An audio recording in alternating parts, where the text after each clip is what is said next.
Chapter 268.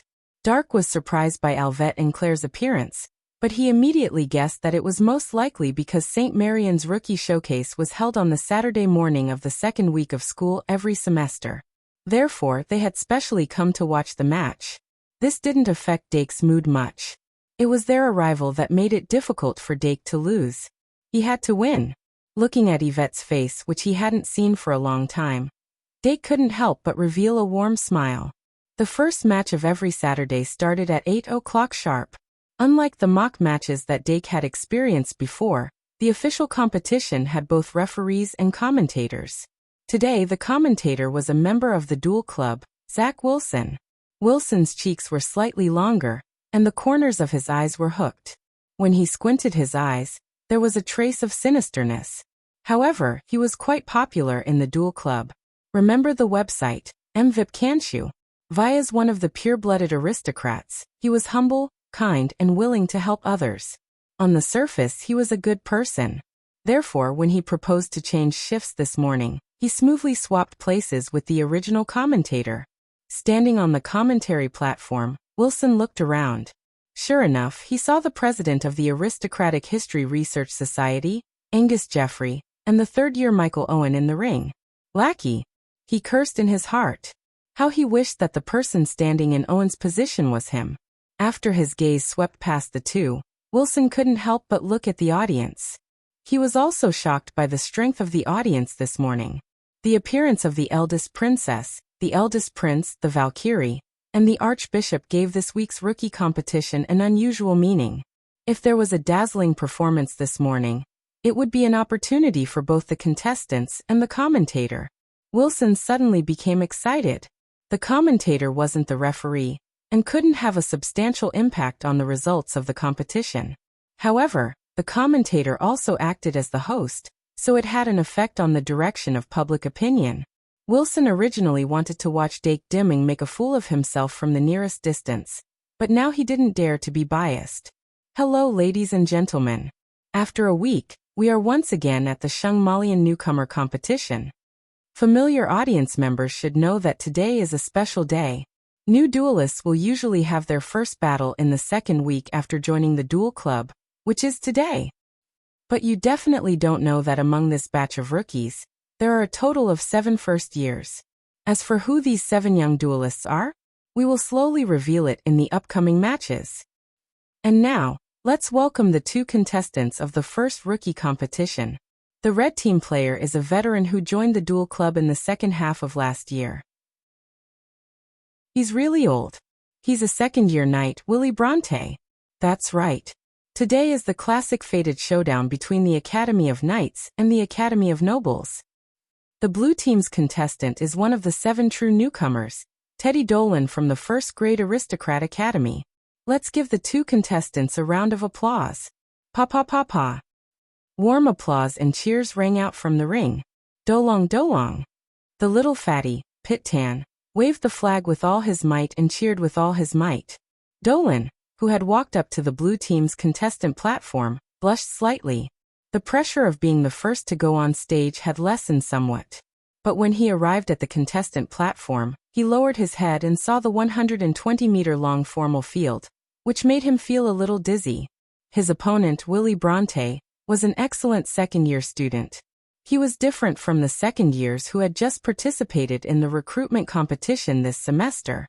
He was already considered a veteran of duels, and he was only a true newcomer who was dueling for the first time in a formal field. His chances of winning were about 0. Winning or losing isn't scary. Let's fight for momentum. Dolan slapped his cheeks hard to concentrate. Why isn't he a hero? The eldest prince in the audience was a little irritated. The appearance of the eldest princess at the same time put him in a bad mood. The old archbishop glanced at him from the corner of his eye and sighed in his heart. He still said slowly, Teddy Dolan, the youngest son of the Dolan family. The Dolan family is a force that must be won over. The eldest prince glanced at the contestant platform and said, I know. If we want to proclaim our purpose, the support of the military is very important. The Dolan family's prestige in the military is second only to Big Bear's. But this little Dolan, when he graduates and joins the army, it will take at least 6 years. If he wants to be promoted, it will take even longer. The Archbishop leaned back in his chair, raised his head slightly, closed his eyes and steadied his breathing.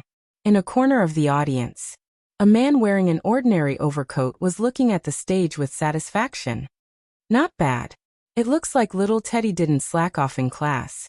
Back then, his old man couldn't even successfully join the dueling club in the first year. When we go back to the family, we can finally show off. Dolan didn't realize that his old man was secretly hiding in the audience to watch. He focused his mind and carefully measured the distance between the two sides of the field, making a little decision in his heart. If the advantages and disadvantages of the magic guide card weren't taken into account, the biggest difference in pure strength between the first and second years was in the summoning speed. The absolute difference in summoning speed, coupled with the high-speed magic guide sprite, could form a deadly fast attack in a short-distance field. But the field had become bigger, which greatly limited this kind of quick attack tactic. This was actually an advantage for the first years. Contestants from the blue team, please get ready as soon as possible. The referee's prompt was accompanied by a whistle. Dolan was suddenly stunned, then hurriedly reached out to touch the card table and injected magic power to activate it. As the projection of the card table appeared in front of the contestant's platform, the curtains of Dolan's first battle opened.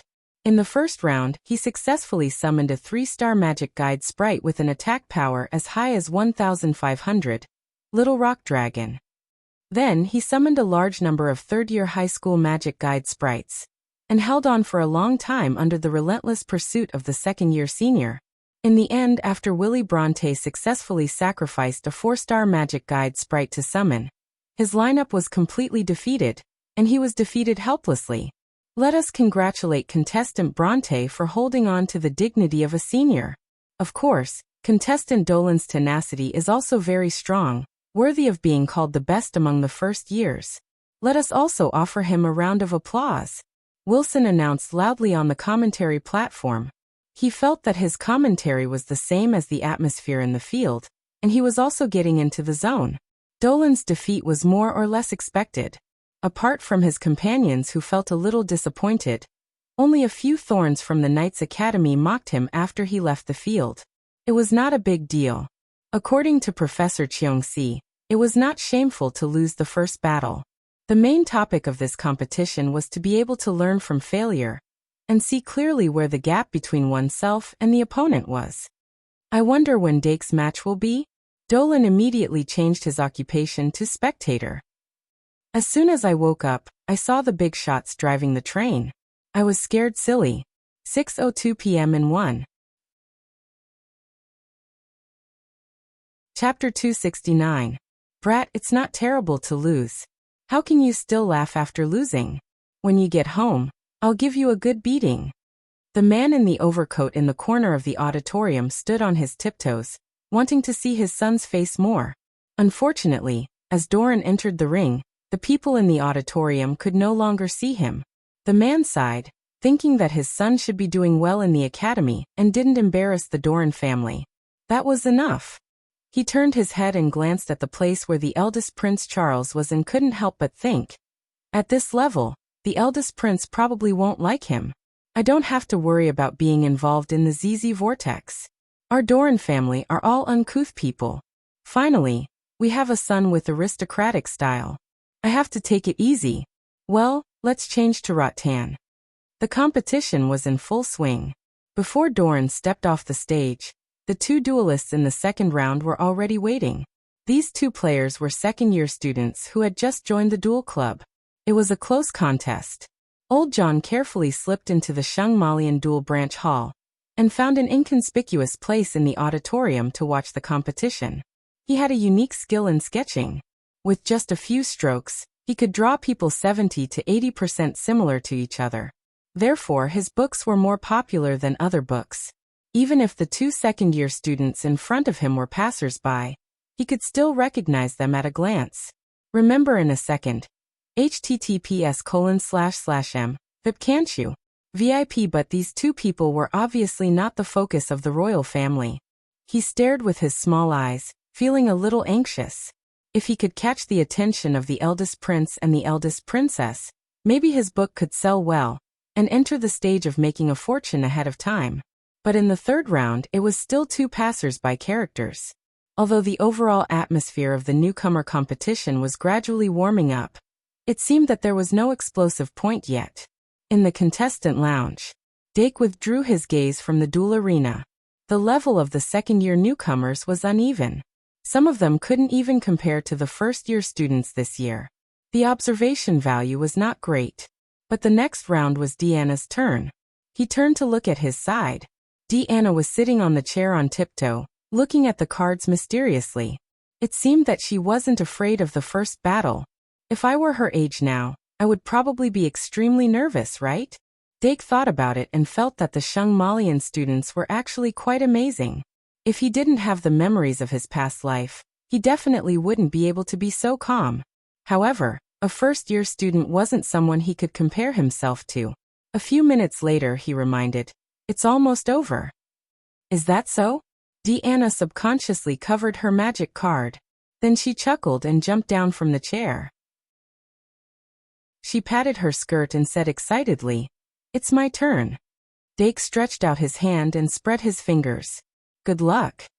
Deanna gently touched his palm and ran towards the contestants' tunnel. Not long after, she walked out of the contestant passageway behind the red team's platform and showed her contestant card to the staff member guarding the passageway. The staff member was a third-year girl from the duel club. When she saw that the contestant for the fourth round was actually such a cute little girl, she couldn't help but say when she returned the contestant card to her, "Good luck." Deanna pulled her skirt and said politely, "Thank you." Then she raised her head and looked at the blue team's passageway. The person who appeared at the passageway was a chubby little guy. He looked arrogant and seemed to have some skills. Deanna took out a card from her card bag and held it in her palm. She said softly, "Good luck. You're the best." The magic card glowed slightly, as if it was responding to her expectations. The winner has been decided. As the blue magic ball's life enchantment was completely broken, the contestants for the third round left the stage.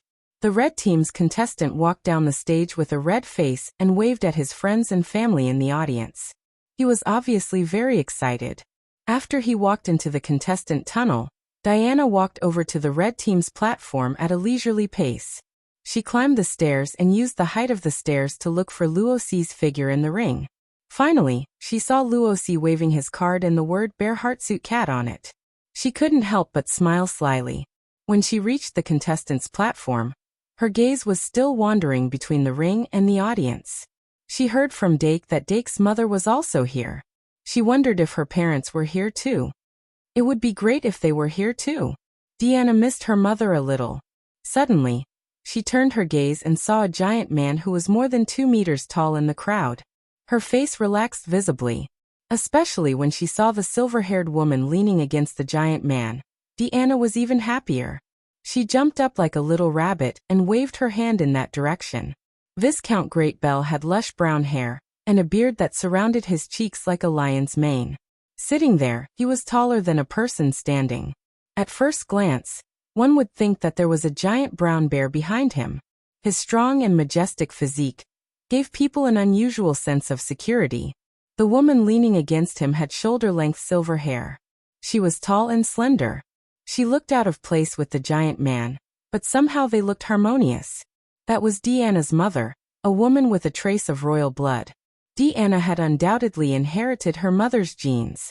However, her mother was 1.75 meters tall, which was slightly different from her petite self. However, Deanna felt that this was proof of her infinite potential, so she wasn't in a hurry at all.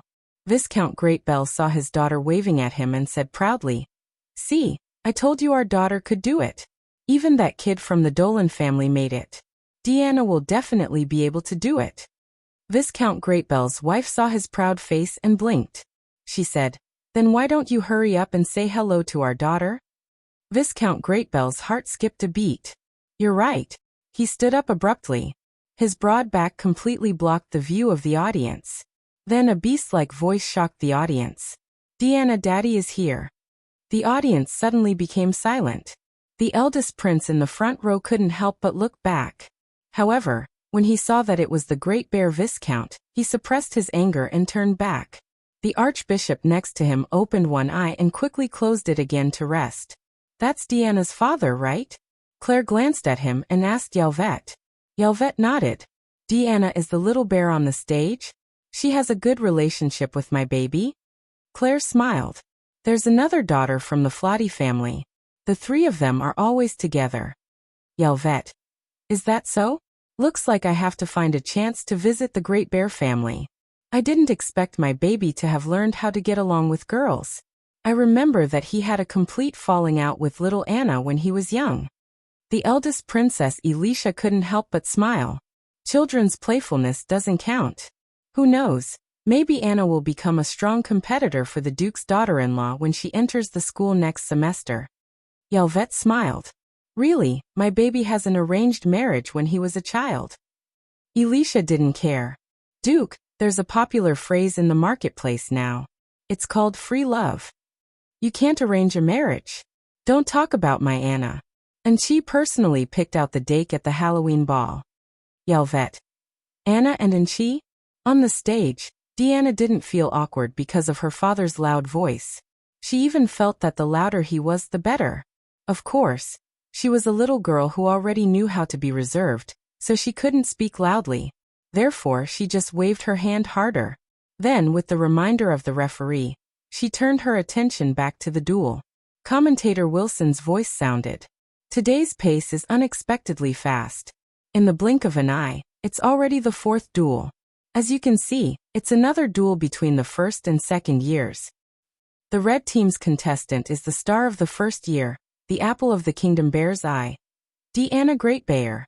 Her father's loud and majestic voice must have left a deep impression on the audience. "Now let's welcome the blue team's contestant, second year Franco Turner." Franco Turner is also a top student who joined the duel club in the first semester of the second year. His strength is unquestionable. Will this duel be the first year's challenge, or the second year's successful defense? Let's wait and see. As the little princess of the Great Bear family, Deanna undoubtedly attracted a lot of attention. In addition, Viscount Great Bear was present. There were always people who wanted to show off in front of the Viscount. Therefore, Deanna's voice was very loud. In the corner, Old John's eyes lit up. He realized that this was definitely a key character, who could make people willing to fork out money. He immediately focused on observing. As the automatic shuffling ended, the exchange before the duel was directly skipped and entered the second half of the preparation stage. Preparation stage. 30s. Both sides drew their cards. Deanna blew on her palm and drew her cards. Great! With 5 cards in her hand, she was instantly delighted. Although the ace 3-star magical card Spirit Bear was not in her hands, she had Bear's Strength and another 3-star white card, Orange Bear. These were the products of her warm-up cards when she was preparing for today's duel. Card name, Orange Bear. Type, Elf card. Level, *****. Race, bird/beast. Attribute, normal. Magic power, 1400. Attack, 300. Defense, 1600. Ultimate skill, none. Although it was only a white card without any skills, Orange Bear. As 3 measurements were very eye-catching. It could be said that it was one of the strongest cards in Deanna's hands. Its defense as high as 1600 exceeded the attack of most 3-star magical elves. The full 1400 magic power also made it very resistant to attacks. As for the mere 300 attack, it was obviously the price to pay for the extraordinary 3 measurements. It could only be said that the flaws could not obscure the beauty. Deanna's eyes were sharp as she pressed her hand on the magical card. She was born with combat skills and could immediately enter the zone during a duel. On the opposite side, after Franco Turner found out that his opponent was actually from the Kingdom Bears clan, he no longer dared to underestimate her and was abnormally focused. 3s, 2s, 1s, 0s at the moment when the preparation stage countdown reached 0. The players from both sides immediately began to chant. Franco Turner's summoning speed was obviously faster than Deanna's. As the light lit up, a snow-white magical elven that looked like a ball appeared in the blue side's summoning area. Card name, Magical Beast Snowflake Ball. Type, Elven card level, race, elemental, attribute, ice, magic power, 100 attack, 100 defense, 100, ultimate skill hidden snow. It's here, contestant Franco's magical beast. Wilson tried to make his voice sound as excited as possible, so that the atmosphere could be lifted. But before the snowflake ball made its move, he would not say anything unnecessary. Magical beasts are usually the first magical elves that we get in the first grade. But as the little mages grow up, they are often forgotten in the corner of their memory. Obviously, contestant Franco did not. After Franco summoned his magical beast on the blue side's platform, he immediately ordered, "Ball hidden snow." Suddenly, pure white snowflakes floated around the snowflake ball's body. Its round body that looked like a ball gradually disappeared in the snowflakes. As the figure completely disappeared, the snowflakes fell to the ground, leaving a wet mark. It was actually an invisible magical elven. On the red side's platform, Deanna couldn't help but widen her eyes. Franco obviously came prepared. The first graders lacked experience, and basically did not have the ability to see through invisibility. Also, his summoning speed was superior. He could even summon a second magical elven before his opponent attacked the ball. Therefore, starting with a 1-star snowflake was a stable 1-star offering. Next, he looked up at Deanna and quietly waited for the cooldown of his usual summoning spell to end. As for Diana, she was a little late and finally summoned the orange bear. It was a fat orange bear. When it appeared, it sat on the ground. It was about 1.5 meters tall. Its body was fat and full of meat. It looked like it had no mobility. Whether it was its front or back limbs, they looked like decorations. No wonder it only had 300 attack. "Orange Bear, I'll leave the ball to you." After hearing its master's request, Orange Bear let out a meow. Then, it turned around and took the red ball into its arms. Then it shrunk into a ball. The first grade's usual tactic, crouching while holding the head. It seems like both contestants did not choose to take the initiative in the first round. However, this situation seems to favor the second-year contestant, Franco. I wonder how contestant Deanna will break out of this situation? Wilson took the opportunity to explain and left some suspense. Before he finished speaking, Franco had already summoned his second magical elven. As expected, it was a 3-star elven elf. There's one 1-star elven elf and one 3-star elven elf. All the 4-star offerings have been gathered. In the first round, contestant Doran lost to a magical elven elf that didn't have a second-tier elven elf. I wonder how contestant Deanna will fare? 2 and 1 4,150. Looking for votes. Next chapter, Before and After 12. Chapter 270. Card name, Snow Beast. Type, Elf card. Level, ****. Race, elemental. Attribute, ice, magic power, 1000, attack, 800, defense, 1000, ultimate skill, howling ice wind. The snow that fell from the sky turned into a snow beast with a round head and big ears. Website, https://m, but can't you? VIP. It looked like a clumsy toy that a child had piled up with snowballs. Its 3 measurements were not worth mentioning among 3-star magic guide fairies, but its sure kill skill, Icewind Roar, was a powerful skill with an AoE freezing effect. However, after Franco summoned it, he did not order it to attack. Instead, he focused on waiting for the cooldown of the summoning spell to end. Yes. Among his 5 cards, not only were there 2 sacrificial items, but there was also a 4-star elven card. Summoning a 4-star elven card in one round was the final assessment standard for the second-year students. Franco had obviously reached this level. When he began to cast the sacrificial summoning spell, Deanna finally began to summon her second card. The difference between the first-year and second-year students was vividly reflected in this battle. Deanna looked at her cards. Strength of the Bear was one of her trump cards, but it was obviously useless in the current situation. She had 2 choices now.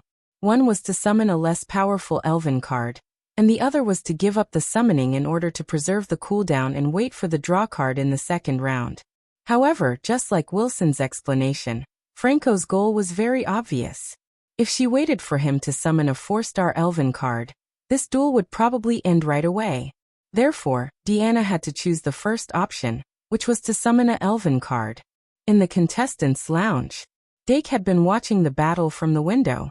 He was also very curious about Deanna's response. He had a certain level of understanding about Deanna's card deck. However, Deanna had obviously recently refined a new magic card, and had been hiding it to surprise him. He had been pretending that he did not know. The orange bear from before was very good. He just did not know what other magic cards she had.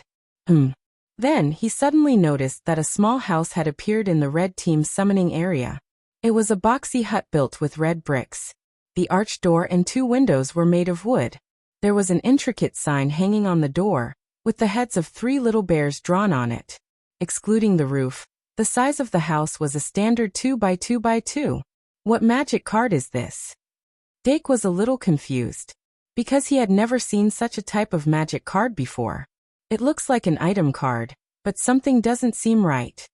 While he was pondering, he suddenly noticed that Magical Fantasy Beast, Snowflake Ball, and Snow Beast in the blue side's summoning area had turned into light. He's here. Wilson's voice suddenly became louder. The audience's attention was also focused on him. In the eyes of ordinary people, the sacrificial summoning of the magic elf was already mysterious enough. Just seeing the sacrificial summoning would make some people excited for a long time. On the blue team platform, Franco finally revealed a smile. He heard the ticking sound of the turn switch, but he was not in a hurry to draw his cards. Almost at the same time, the sacrificial summoning array lit up. Wind and snow swirled, and 2 furry giant palms came out of the summoning array. Then, with a strong push on the summoning array, a huge upper body appeared in the audience's vision. It's the Snowfield Giant. Someone in the audience cried out excitedly. The hairy Snowfield Giant finally crawled out of the sacrificial summoning array. Its body was 5 to 6 meters tall, and its body was fat.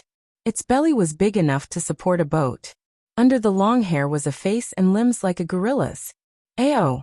Oh, asterisk, the Snowfield Giant raised its arms, clenched its fists, and pounded its chest. An unusually violent aura suddenly rose. The audience's blood began to boil. There were many reasons why the magic duel was popular. One of them was the giant beasts that were not seen in daily life. The bigger and more imposing the giant beast, the more popular it was. For a while, there were even people who were addicted to the thrill of being brushed by the giant beast's killer move over their heads. Of course, because the audience and the duel arena were not in the same dimension, the audience was actually not in danger. Card name, Snowfield Giant. Type, Elf card, race subhuman attribute. Ice/fighting, magic power, 1000 attack, 1800, defense 1200 killer move, mega avalanche ice wound fist. Snowfield Giant, kill her. The audience's excitement seemed to have driven Franco's mood. He pointed with his finger and shouted loudly. After the Snowfield Giant heard its master's order, it finally stopped showing off and rushed toward the red team area. It could cross 2 to 3 meters with each step. Its speed did not seem fast, but its actual speed was not slow. However, Deanna on the red team platform was unusually calm. She stretched out her hand and drew out 2 new cards, sighing heavily. One of them was a 3-star white card, White Female Boxer, and the other was a 1-star magic card, Fantasy Beast, Polar Bear. Neither of them were cards that could reverse the situation at this stage. Bear bow, when are you coming? Deanna pouted and looked at the arena. Different from the commentator, she did not think that she was at a disadvantage to the extent that she needed to rush. Relying on the orange bear's high defense, she could hold on for a while. The second magic elf she summoned, Bear's Den, was also a magic elf card that could hold the situation. So when the Snowfield Giant rushed into the red team area, she still calmly began to summon her third magic elf, White Female Boxer. White Female Boxer was a white card without any skills. Its magic attack and defense were not outstanding. It could be said that it was a 3-star card, but only had 2-star strength. If it was placed in the deck of any high-level duelist, it would definitely be eliminated. But Deanna did not have many choices. The only advantage of the White Female Boxer was that she was of the human race, which could allow her to exert more dexterity than ordinary magic elves, and she could carry out some relatively complicated tactics. No matter what, Deanna summoned White Female Boxer in this round. The White Female Boxer appeared in the red team's summoning area with one knee on the ground. The moment she appeared, she started to run around the arena, trying to rush from the edge of the arena to the blue team area. The blue team's magic ball was still floating in the summoning area, and there were no defensive measures. Although Franco had summoned a 4-star magic guide spirit, he had also sacrificed the previous 2 magic guide spirits. At this moment, if he wanted to protect his own team, he had to summon the Snowfield Giant back, or summon a new magic elf in time, or use magic to control the magic ball from a distance to avoid the White Female Boxer's attack. No matter which method he used, it would consume his energy. There were advantages and no disadvantages. In the 120 by 80 arena, there was room for all kinds of tactics to maneuver. A moment later, the White Female Boxer and the Snowfield Giant passed by each other. The Snowfield Giant did not look back and continued to move forward. On the other hand, the blue magic ball suddenly glowed and was forcefully pulled into the sky. The White Female Boxer, who had successfully interfered with Franco, suddenly stopped and swayed at the edge of the center line of the arena. Although it did not seem to have any practical use, she had indeed executed Deanna's strategy perfectly. On the other side, the Snowfield Giant threw a punch at Orange Bear, who was holding the magic ball. The fat Orange Bear was as small as a child in front of the Snowfield Giant, but Orange Bear did not dodge and took the Snowfield Giant's punch. Bang! Orange Bear's thick fat trembled violently, but his magic points that were originally as high as 1400 only decreased by 180 points. It doesn't hurt at all. Deanna, who was on the red team's platform, could not help but smile. During the recruitment competition, she had learned a lot from watching the competition. For example, not every 4-star magic guide fairy was as powerful as Darks. For example, some 2-star magic elves were stronger than 3-star magic elves in terms of size. The difference in the distribution of stars and the value was unreasonable.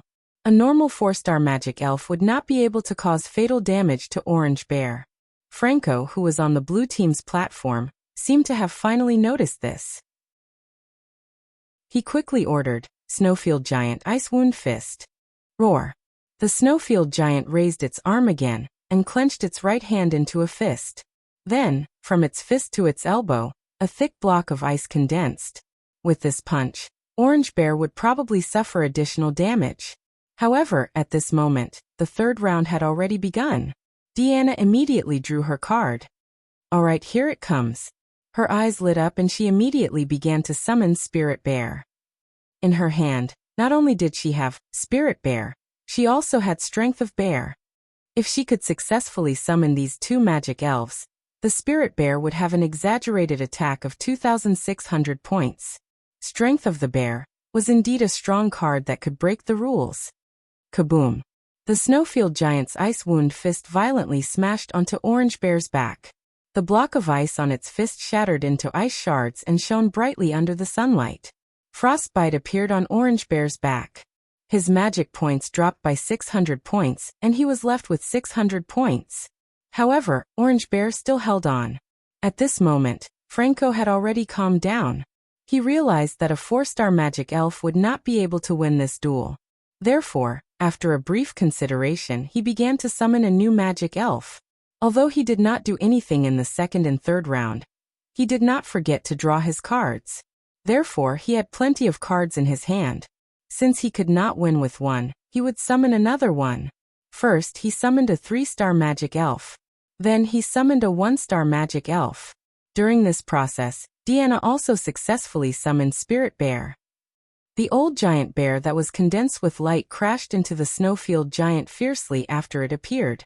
It actually staggered from the collision. However, the Snowfield Giant's strength was obviously stronger. It only took a step back before it could stand firmly. Then Franco gave it a final order, Snowfield Giant Mega Avalanche. The Snowfield Giant had 2 skills. It was a rare purple card. Both of its skills were explosive attack skills. Ice Wound Fist was a single target skill. Mega Avalanche was an area of effect skill. The snowfield giant leaped backward. After it stabilized its footing, its two ape arms were like drums as it hammered the ground with force. In an instant, waves of snow rolled out and stacked on top of each other. They were getting taller and taller. Spirit Bear wanted to break through the waves of snow and interrupt the snowfield giant's casting. However, it was blocked by the waves of snow and could not move an inch. The waves of snow that were getting taller and taller surged into the sky like a tsunami. Deanna, who was standing on the stage, had to look up to see the terrifying waves. As a 4-star magic elf's ultimate skill, Mega Avalanche was too terrifying. The commentators' cheers, the audience's exclamations, and Luoxi's cheers were drowned in the waves of momentum. All kinds of voices were heard at the same time. Deanna felt a sense of danger. However, she pursed her lips and endured it. Rumble. The momentum of the rising waves of snow was as strong as the momentum of the falling waves. After releasing this ultimate skill, the snowfield giant stood on the spot and endured the mega avalanche that fell from the sky. Almost half of the red half of the arena was covered by it. The orange bear, with only 600 points of magic power, was smashed into light spots. The magic sphere's life enchantment was exposed to the mega avalanche. Its magic power suddenly dropped, and its light dimmed. The spirit bear, with 1,400 points of magic power and 0 defense, was also smashed into pieces by this terrifying ice energy. This time, it turned into light as soon as it appeared. The bear's den, that was summoned in the first round, also collapsed under the mega avalanche. When the nest is overturned, no egg will remain intact. The snowfield giant was also completely swallowed by the mega avalanche. A blow that damages the enemy by 1,000 but damages the user by 800. Dake, who was in the contestants' lounge, was excited. The so-called duel should be like this. It should be full of unexpected surprises at all times. I wonder if Deanna has any other way to deal with it? Drip. The battle stage entered the 4th round. At this time, in the duel arena, the red half was covered by snow. In the blue half, there were 2 magic elves waiting to be sacrificed. In the middle of the red and blue side, the white female boxer survived. However, as the avalanche ended, the ice and snow melted. The magic elves buried under the snow poked their heads out. The snowfield giant dragged its heavily injured body and stood up with difficulty. It had not fallen yet. The red magic sphere was quietly placed on the ground. The life enchantment's light dimmed, and only a few hundred points of magic power was left. The reason why it did not shatter directly was that the orange bear used its broken body to take part of the damage. However, when the snowfield giant wanted to drag its broken body to give the magic sphere a final blow, 3 round bear cubs crawled out from the melted snow. One of them suddenly charged towards the snowfield giant, while the other 2 pushed the red magic conducting ball and ran away. They looked funny and cute. 2 in 1 4,000 words. Next chapter. Chapter 271. Card name, Bear's Nest. Type, Elf card. Level, *****. Race, Bird Beast. Attribute, Normal. Magic power, 300. Attack 0. Defense, 1,200. Ultimate skill. 3 little bears. The collapsed bear's nest. Remember the website, VIP can't you? 6. The 3 little bears that were hiding in it. When their shelter was suddenly gone, the 3 little bears didn't panic. Instead, they continued to do their best for their master. However, their magic attack and defense were 100 each, so they couldn't do much. The little bear that was charging towards the snowfield giant only hit its head on the snowfield giant's ankle, and was bounced back by the reaction force, falling on its butt on the ground. Although the other 2 little bears tried their best to push the magic ball, their 4 short legs couldn't move fast at all. Their movement speed was terrifyingly slow. Seeing the shadow of the snowfield giant gradually engulfing their bodies, commentator Wilson held his breath. The referee was about to say, "The winner has been decided." Luoxi, who was on the ring, was so nervous that she almost suffocated. Viscountess Great Bell, who was in the audience, couldn't help but hold her husband's hand. Deanna's life was like a candle flickering in the wind. In the sky above the duel arena, 2 contestants shouted almost at the same time. There are 3 1-star and 1 3-star. With 1 little bear and white female boxer, As the sacrifice, I will summon bear treasure. There's a 1-star one and a 3-star one, with frozen imp and snow saros snake. As the sacrifice, I will summon blue clown. The magic elf that was used as the sacrifice turned into light, and a huge sacrificial summoning array spread out in the sky. 2 4-star magic elves appeared in their respective summoning areas at the same time. What a surprise! First-year contestant Deanna also has a second-tier magic elf. However, contestant Franco didn't lose out in the slightest as he summoned his second 4-star magic elf. But Wilson's tone couldn't help but be a little strange. In the red summoning area, what came out of the sacrificial summoning array was actually a little bear cub that was difficult to distinguish among the 3 little bears.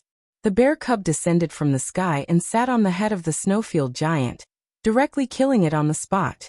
Following the sudden explosion of the snowfield giant's body, the bear cub fell to the ground with a plop and bounced up twice with great texture. The sharp-eyed audience was surprised to find that this bear cub, which looked like a bear cub, was actually a very realistic teddy bear plushie. Card name: Xiangbao type, elf card, race, undying attribute, fairy magic power, 1500 attack, 1800 defense, 1000 ultimate skills, Xiangbao special attack team, Xiongzi substitute, super lollipop. This is? In the contestants' lounge, Dark looked at the teddy bear in surprise. His gaze immediately fell on the teddy bear's chest. There was a round button with a colorful swirl pattern. Although the style had changed, Dake still associated it with the button-like eyes of the zombie teddy bear.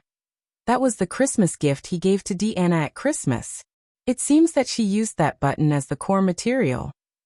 Dake blinked and couldn't help but think of the bear pillow that was eating dust in the dormitory. With the 4-star magic guide fairy Deanna, she was no longer at a disadvantage in terms of lineup. The chance to win this duel had already appeared, but whether she could win the match or not was another matter. After all, her opponent was a second-year student, and Franco's 4-star magic guide fairy didn't seem to be ordinary either. The 4-star magic guide fairy that appeared in the blue summoning area, Blue Clown. It was a strange clown with pale blue skin. Although it was in a human form, it wasn't wearing any clothes. Its pale blue skin was painted with bright oil paint, and it had a big apple-like nose. Below the nose were thick blood-like lips. It was a little comical, but also a little scary. This was Franco's second 4-star magic guide fairy. He only had these 2 4-star magic guide fairies, and he was lucky enough to summon both of them today. If even this failed, then there was no need to play anymore. Franco's gaze swept across the cards in his hand. Then he looked up at Xiangbao in the red summoning area and said calmly, Blue Clown card clone. Card name: Blue Clown type, fairy card, race fairy species, attribute, super, magic power, 1400, attack, 1900, defense, 700 ultimate skill, paper card clone, paper card flying dagger. When the blue clown on the field heard its master's order, it stretched out its hand and a deck of cards appeared. Then it picked out 2 cards, King and Little King. Then he blew at the 2 cards and flicked them with his finger. The 2 cards flew out to both sides. The colorful King instantly turned into a clone that looked exactly like the blue clown. The black and white Little King turned into a clone that looked like a shadow.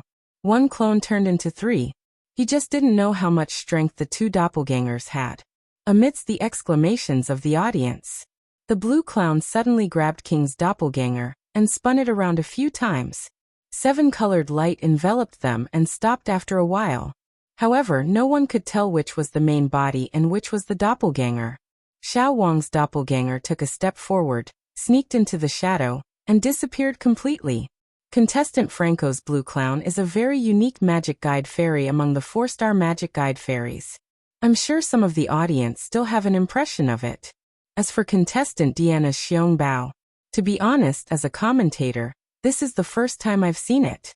I hope it can bring us a surprise different from what it looks like. Almost as soon as Wilson's commentary stopped, the 2 blue clowns in the field suddenly leaned forward and dashed forward in the exact same posture. Both of them were extremely fast, and each of them held a card with sharp edges between their right index and middle fingers. The reason why the blue clown's attack was so high was probably because of this card weapon. It gave the audience the feeling that it was an assassin with high attack power. Not only was it agile, but its movement speed was also extremely fast. In the blink of an eye, the two blue clowns had crossed the center line. Then they suddenly split up and surrounded the cute teddy bear from both sides. As for the two teddy bears that were pushing the magic guide ball, they were completely ignored. Deanna's eyes were shining. She was waiting for an opportunity to summon the strength of the bear. At this moment, she said softly to the Xiongbao card in her hand, "Draw your sword." The Xiongbao in the field suddenly stood up. It then pressed the edge of the button on its chest and pulled it out. The button immediately turned into a colorful lollipop with spiral patterns. Ultimate skill, Super Lollipop. The Xiongbao, with 3 skills, was an extremely rare orange card. Now that the gold card was extinct, the orange card was the dream of all the duelists. The Xiongbao was also Deanna's first orange card. After pulling out the lollipop, Xiongbao threw it hard. The lollipop melted and transformed into a colorful syrup dagger.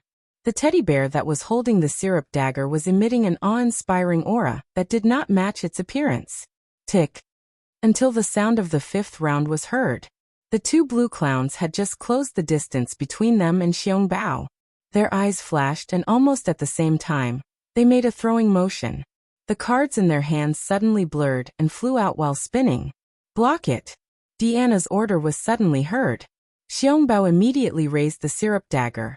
The dagger suddenly turned into the original shape of the super lollipop and blocked one of the cards like a shield. Tut! The corner of the card was directly nailed into the super lollipop's candy plate. The huge force made the lollipop shake for a while. Although it blocked one of the cards, it was hit by the other card. A long and narrow wound was directly cut open on the side of its abdomen, revealing the snow-white cotton inside. Fortunately, it was an undying species, so this kind of cut was not painful at all. Xiongbao held the lollipop tightly and looked around nervously from time to time. Kikik! X2. The blue clown's laughter was heard at the same time. They picked up another card between their 2 fingers. However, they did not shoot the cards again. Instead, they used the cards as weapons and quickly approached from both sides. In an instant, the distance between the 3 parties was less than half a meter.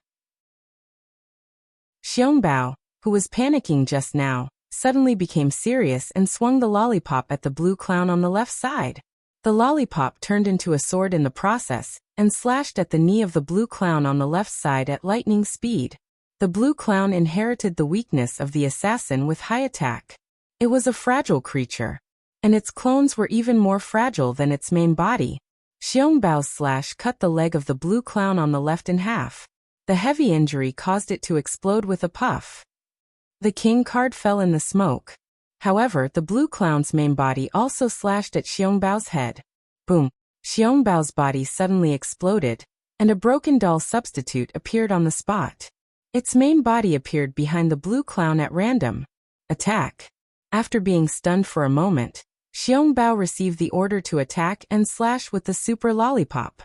Just as the scene of the slash being cut in half was about to appear, the blue clown's shadow suddenly moved.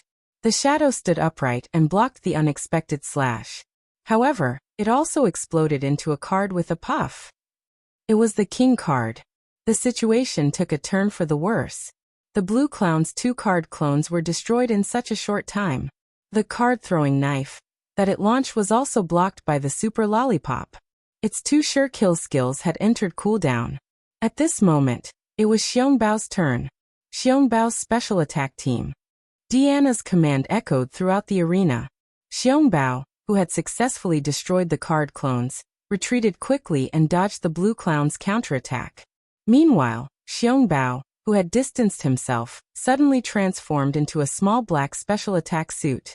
Then, the other 2 little bears that had escaped from the bear's den were also affected by this sure kill skill and wore 2 white special attack suits. Go go go! Xiongbao raised the syrupy short sword and pointed it with force. The 2 little bears immediately let go of the magic ball and turned around to follow Garen's charge. The 3 little bears formed a team, and their aura was strong. A visible phantom of a giant bear appeared behind Xiongbao. and pounced on the fragile blue clown with a roar. Magic summoning. Franco, who was on the blue team's platform, looked serious. He waved the magic card that he had prepared in front of him and shouted at the critical moment. Igloo. A hemispherical igloo made of ice instantly covered the blue clown's body and protected it like a golden bell. However, at the same moment, Deanna had also activated Bear's strength in her hand. Xiong Bao, who was charging at the front, was covered by a layer of extremely dense light. Its body swelled and a violent force spread throughout its limbs and bones. With the support of Bear's strength, Xiong Bao's attack increased by 300 by 4 and reached a terrifying 3,000. The numbers on the surface were displayed through the magic projection. The audience who saw this terrifying change suddenly exclaimed in shock. Then a loud boom was heard. Boom. The seemingly sturdy igloo was smashed into pieces by Xiong Bao's special attack team. They continued to charge forward without stopping and turned the blue clown, who had used up a lot of its magic power, into light spots. Franco saw this scene and his vision turned black. He felt dizzy. On the other hand, Deanna's face was filled with joy. After this attack, Bear Bao's special attack team disbanded on the spot. The two little bears rolled away. Only Xiong Bao continued to charge forward and charged towards the blue team's area. However, at this moment, the blue magic ball was still high up in the sky. Although the commentator, Wilson, was shocked by Deanna's violent attack, he still said subconsciously, although the situation has changed, contestant Franco still has the advantage of being a second-year student. His long-range control of the magic ball makes him invincible. However, before Wilson could finish his sentence, he saw Deanna on the red team's platform suddenly reach out her hand towards the blue magic ball. She opened her 5 fingers and the tip of her fingers lit up with the flash of magic power. The blue magic conducting ball was pulled down by her magic power, and it fell. Then Xiong Bao, who had an attack power of 3,000, smashed the magic ball's life enchantment with a lollipop. The life enchantment, which only had 2,000 points of magic power in the newcomers' competition, couldn't even withstand a single blow from Xiong Bao. Boom! In the midst of the magic power fragments that scattered in all directions, the referee's whistle suddenly sounded. The winner has been decided. 2-in-1, recycle trash. Chapter 272. Deanna's victory was like a stimulant that lit up the entire arena. Before the match, no one had expected this first-year girl to successfully challenge someone of a higher grade than her. After all, her opponent was not a newbie who had just joined the club. There was indeed a technical barrier between the first-year and second-year students. Her victory was beyond everyone's expectations. But it was also because of this that the duel was full of charm. Unfortunately, the magic balls in the newcomers' competition had too little mana. As the referee announced Deanna's victory, the entire arena and the audience burst into thunderous applause. Luosi waved her sign with all her might. She had never been so excited since the beginning of the semester. The first-year students of the Noble Academy also led the applause as if they were the ones who had won the duel. However, the most excited person was Viscount Greatbear, who was sitting in the audience. Remember this. https://m, VIP can't you? VAO. Viscount Greatbear stood up abruptly and roared excitedly like a giant bear. He did not expect his stupid daughter to achieve such a result in just half a semester. This was a miracle. Although he had vowed before, he was actually worried that Deanna's performance would not be as good as Dolan's. That would be embarrassing and embarrassing. But now he realized that his daughter might have the talent to lead a new era. Could it be that my daughter is the kind of person who pretends to be stupid? Her usual naivety is just an expression of ignorance? Even the Viscount's wife could not help but think so. She secretly touched the corner of her eyes. This is the daughter of the Great Bear family? She actually won. First Prince Charles, who was originally just watching in boredom, suddenly woke up with a start. The previous duel with Dolan had really bored him. It had even made him think that this was the standard of a first-year student. If it were not for the fact that he wanted to observe the future hero, he would not have wasted his time here. This daughter of the Great Bear family had surprised him. But why is it a female again? In recent years, with the rise of the Valkyrie as the role model for women, the The social structure of the entire kingdom had changed greatly. Women's status had gradually increased, and a large number of self-reliant talents had emerged. This situation even gave Elisha the confidence to fight for power with him. The first prince was originally a strong supporter of the traditional aristocratic system, which was why he had gained the firm support of some of the old nobles. He was very displeased with this gradual change in society. On the other hand, Princess Elisa and the others admired Diana very much. This was especially so for Yvette, who knew that Diana was Dark's little friend. She found this child pleasing to the eye no matter how she looked at her. As the saying goes, love me, love my dog. This is probably what it means. But after a while, Yvette started to wonder why her son hadn't appeared yet. Santa Maria was too inhumane in this regard. She didn't even send a copy of the competition schedule. On the commentary platform, Wilson was embarrassed for a long time. In the end, he congratulated Deanna for her victory. Then he quickly adjusted his mood and fast-forwarded to the next match. The two contestants for the fifth match were already in position at the entrance of the tunnel. It was also a match between a first-year student and a second-year student. After the exciting match between Deanna and Franco, the audience had extra expectations for this match. Wilson became even more energetic as he explained. Deanna stood on the contestant platform for a long time. The deafening applause and cheers made her feel like she was in a dream. I really won. It wasn't until her father's roar that she suddenly woke up. Then, little by little, a smile bloomed on her face. She faced the direction of the contestant lounge, faced the Luosi in the ring, and faced her parents in the audience. She waved her hands vigorously. Excited. It wasn't until the referee began to urge her that she reluctantly withdrew her magic elf. She carefully put the card deck back into the card bag, and then skipped down the platform. As for Franco, he could still afford to lose 50 credits. Bang! He slammed the card table with force. Franco indicated that he would remember this. He would probably stay in the newcomers competition for half a year. There would be many opportunities to meet Deanna again. While Dake was happy for Deanna's victory, he didn't forget to continue to pay attention to the contestants for the fifth match. This time, the first-year contestant was Justin Wayne from the Knights Academy. He was very popular in the Knights Academy, but Dake wasn't very familiar with him. Justin Wayne's deck seemed to be a standard knight series. From human knights, orc knights, goblin wolf riders, to mechanical cavalry, it was basically made up of this type of magic elf. He wasn't weak, and was ranked at the top of the first-year students. Among the 7 first-year duelists, he was probably in the middle. Before a specific battle, Dake couldn't determine the winner. After all, the first-year students were in a period of rapid growth. Just like Deanna, after she obtained a 4-star magic elf, she had completed a step forward. Speaking of Deanna, Deanna arrived. She walked briskly back to the contestant lounge, wanting to receive Dake's praise. How is it, my bear treasure?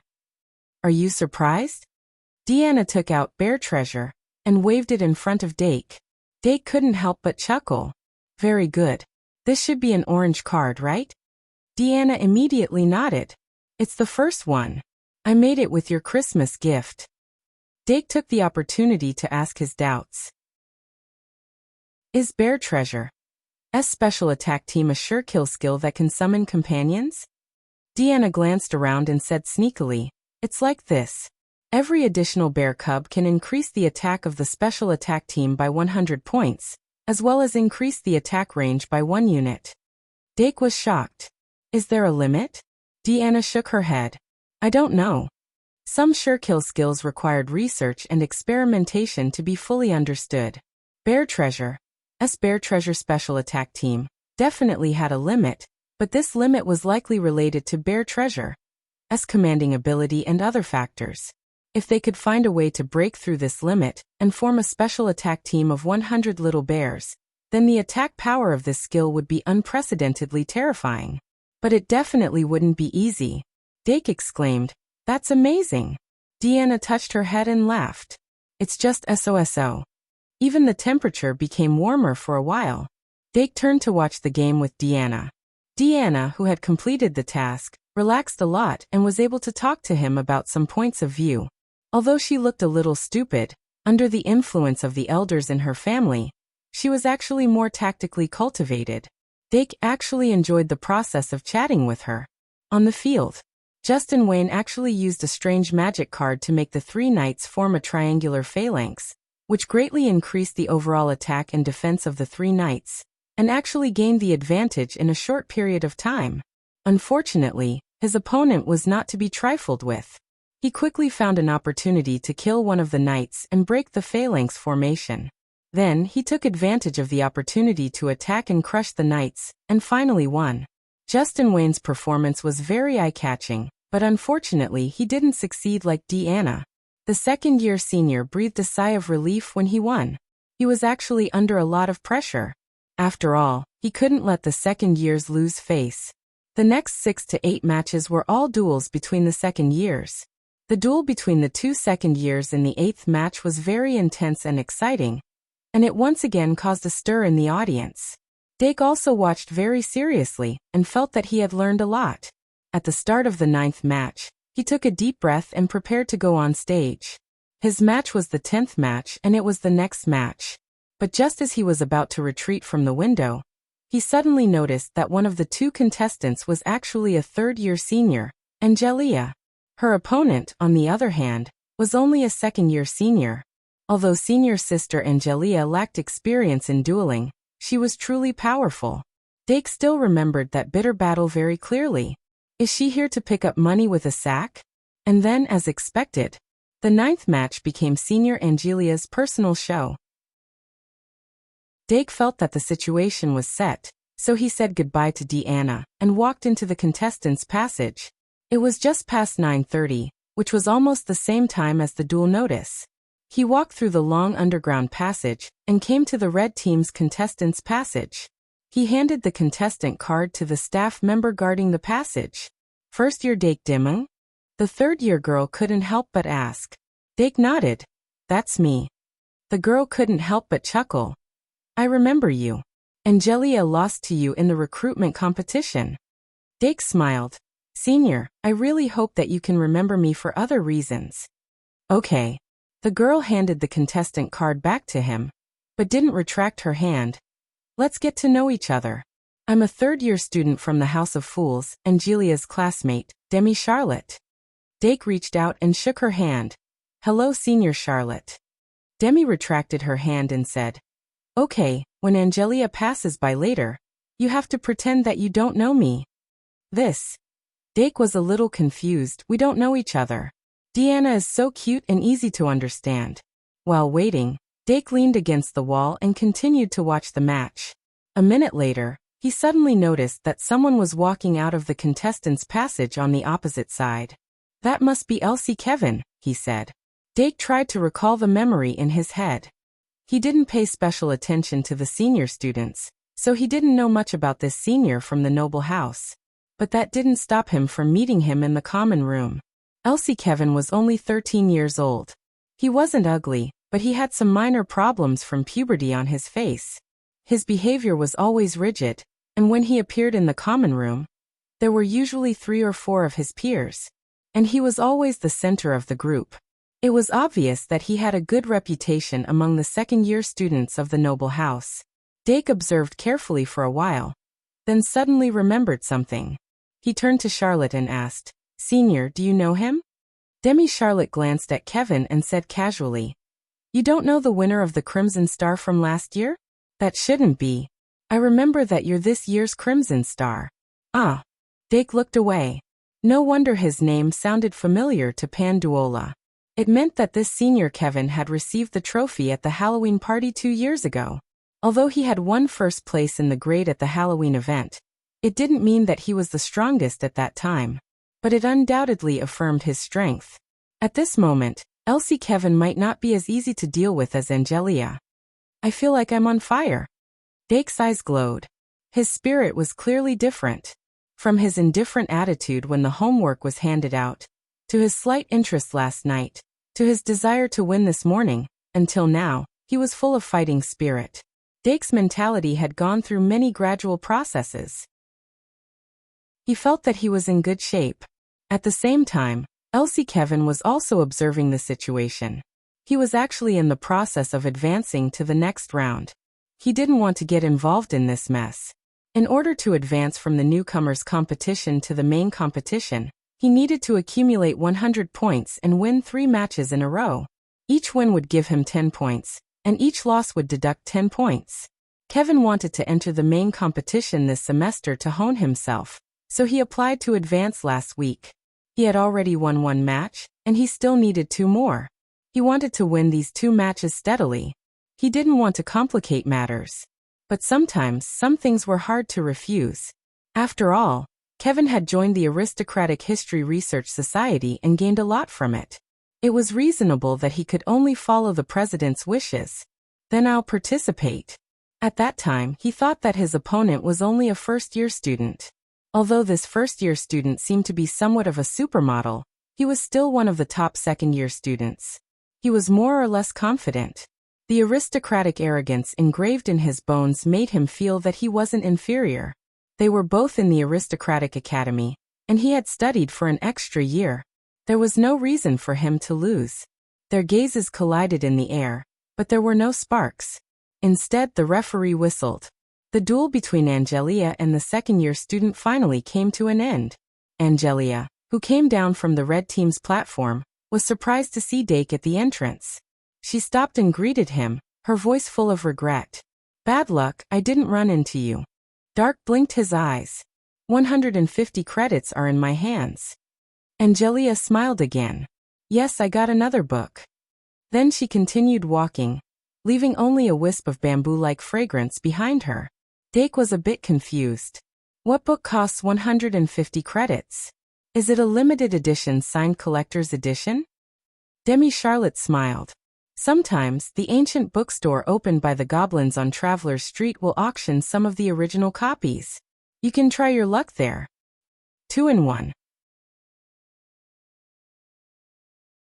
Chapter 273. I'll go take a look when I have time. Dake replied politely and walked out of the tunnel. He could feel that when he stepped out of the tunnel, a lot of eyes were focused on him. Of course, it wasn't because he was too handsome. Even if there was, it would only occupy a small part of the attention. However, he didn't look around. That would be too inelegant. Dake calmly walked up the stairs of the contestant platform. Only then did he naturally turn his head to look at the ring. When he was in the contestant lounge, because of the angle, he couldn't see Panduola's figure. But at this time, when he climbed to the top, he naturally found that familiar figure. Panduola was wearing a winter uniform with a thick scarf around her neck and gloves. It could be said that she was fully armed. But the bloated clothes couldn't hide her unique temperament. Around her, there was a circle of empty seats. Website. https://m. Vipcanchu. VIP. As if she noticed Dake's gaze, Panduola raised her hand and waved in his direction. Her long eyelashes were unusually bright in the morning light. "There's one more reason to win." Dake raised his hand to his chest and waved in that direction. Then he quietly made an OK gesture, and continued to walk up to the red team's platform. On the contestant platform, he looked at the audience. In the ring below, Luosi once again raised the panda heartsuit cat sign. Dolan, Piston, and the others could also be seen near her. The next moment, Dolong suddenly ran to the side. He held the edge of the red banner in one hand, and Pitten held the other. As Doran ran, a huge banner rolled and unfurled. There was nothing extra written on it. It just said, "Dake. Dake. Must win. Must win. You guys are really something." Dake helplessly curved his eyes. Then he slightly raised his head and looked at his mother and Aunt Claire in the front row of the audience. As for the Princess Elisha, he ignored her. "He's looking over. My baby is looking over. Shouldn't I greet him now?" Arvette's face was flushed. Then, she recalled Viscount Greatbell's greeting, and couldn't help but ask. The eldest princess's expression froze. She hurriedly grabbed her hand and dissuaded her. "Duke, I feel that the eyes are the window to the soul. With your relationship with Dake, I'm sure you'll be able to convey your thoughts to him as long as you look at him." Arvette blinked and suddenly said, "First Princess, you don't really think that I'll imitate that bear, right?" The eldest princess, really? Arvette covered her mouth and chuckled. I'm already very satisfied to be able to see my baby appear on stage. His complexion looked better than when he was at home. It seemed that the halfling chefs were still as dedicated as ever. At the very least, his picky eaters should be much better now. Only then did the eldest princess secretly heave a sigh of relief. She was really afraid that the Valkyrie's brain would cramp, and she would forget about aristocratic etiquette. After all, this was a public place, so they still had to pay attention to what they should. Meow. On the other side, Claire accidentally pinched Galileo's flesh. She wondered where Dake's zoo had gone. Had he received her paradise? The golden-haired boy looked over with a nostalgic expression. The sunlight from the sky illuminated his skin and made it look unusually white. He waved in the direction of Arvette and Claire. He finally understood how Deanna felt at that time. The nostalgia of humans for family would not weaken with age. On the contrary, the more mature a person was, the more they would understand the preciousness of family. It was just that Arvette didn't wave at him, which made him feel slightly disappointed. However, this thought disappeared in the blink of an eye. As the whistle sounded, he turned his attention back to the duel. He casually pressed down on the card table and injected magic power. The card table was reactivated, and the magic projection device was activated. Dake took out the pre-adjusted cards from his card pack and placed them in the card slot. He quietly waited for the automatic shuffling to begin. Is this the only son of the Dimming family? Prince Charles frowned as he looked at Dake, who had received extremely loud cheers as soon as he appeared. He was puzzled. In his impression, Dake Dimming was still a spoiled hedonistic son. He wasn't disgusted by this, but he felt that such a child would help to slow down Arvette's footsteps. But now it seemed that his study in the Shungmalian had allowed him to grow up. That kind of natural temperament that flowed out naturally couldn't fool anyone. The eldest prince had a certain degree of confidence in his own vision. The Shungmalian is indeed the cradle that has nurtured countless heroes. He sighed slightly. In fact, the Academy of the Holy Church was stricter in this aspect, but he was still inclined towards the Shungmalian Academy. Most people in the kingdom were like this. Now he chose the Academy of the Holy Church as his backing only because of ZZ considerations. Between two transcendental forces he had to choose one. He withdrew his thoughts and this time, he became more alert. He had to see if the Valkyrie's son would become a threat to him. It's about to start. In the ring, the president of the Aristocratic History Research Society, Angus Jeffrey, was chatting casually with Mike Owen. Elsie Kevin was different from all the newcomers who had fought before. Simply put, they were on two completely different levels. He wasn't worried that Kevin would lose at all. It was just that today's audience was a little too big. He even found his father in the crowd. Earl Jeffrey was from the Iron Prince's faction, which was the main reason for his ZZ tendencies. I hope the feeling of being abused under the eyes of thousands of people won't leave a psychological shadow on this young duke. It's a sin, a sin. Beep. With the sound of the whistle, the highly anticipated duel finally began. The usual exchange, trash talk, during the preparation stage was directly skipped. Both sides were not the kind of people who couldn't control their mouths. Everything depended on the duel.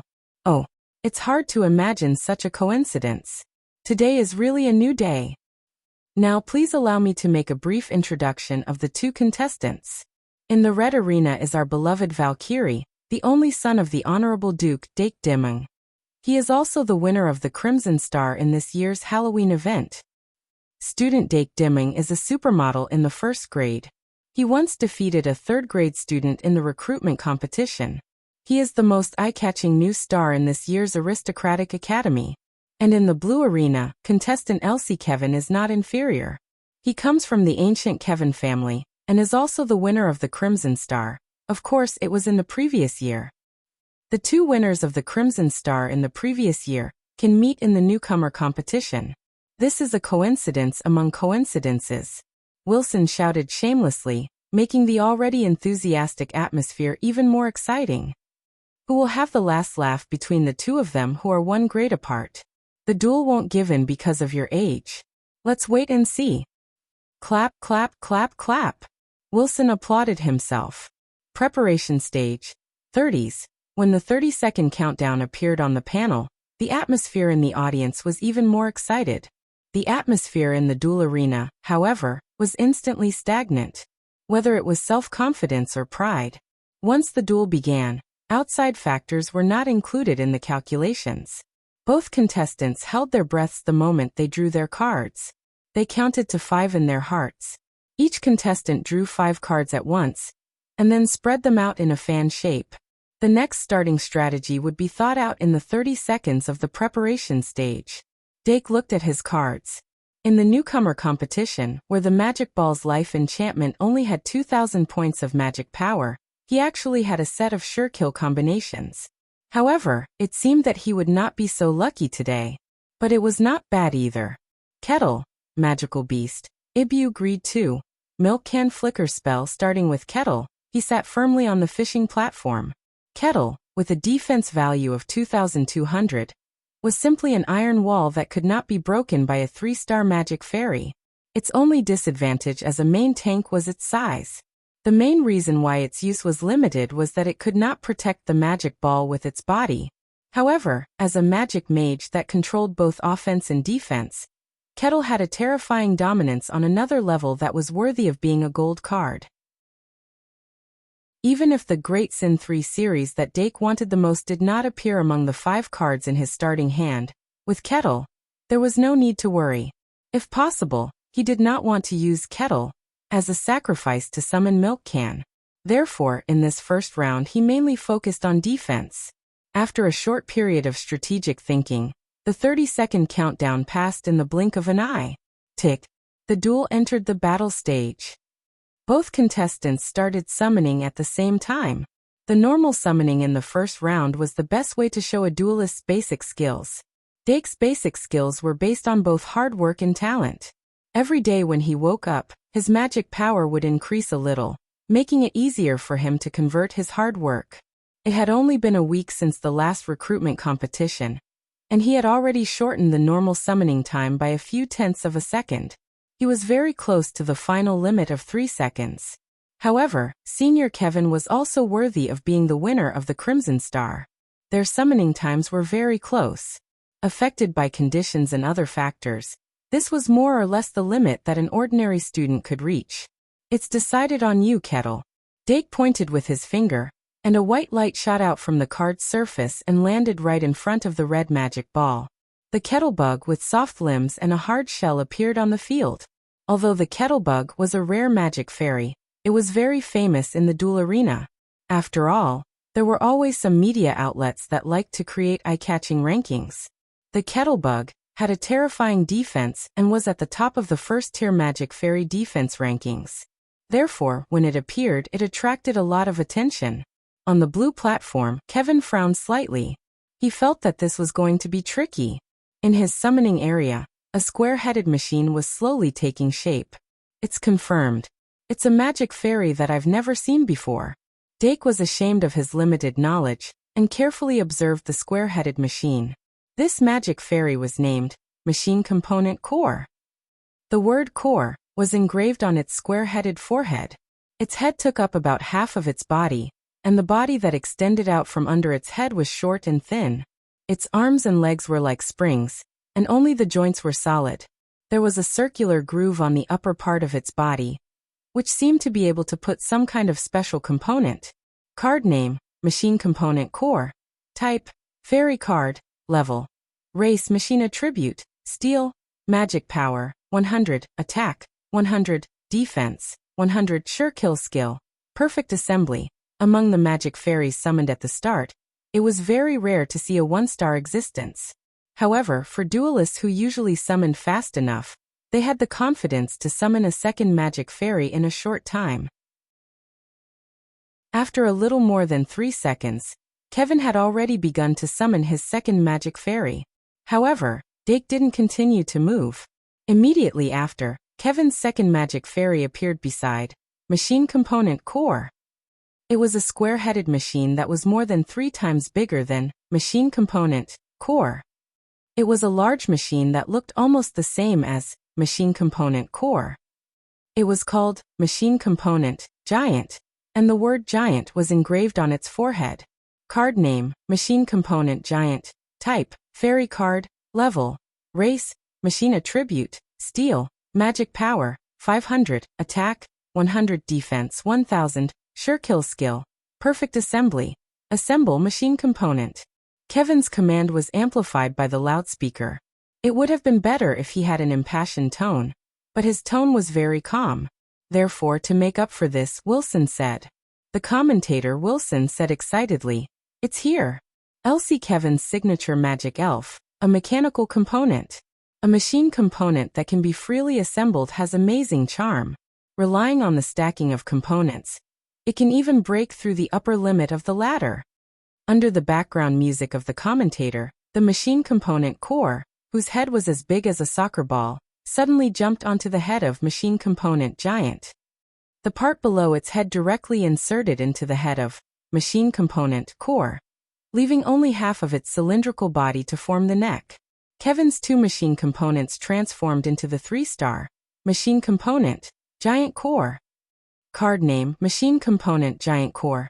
Type, Fairy Card. Level, Heavy checkmark, Heavy checkmark, Heavy checkmark.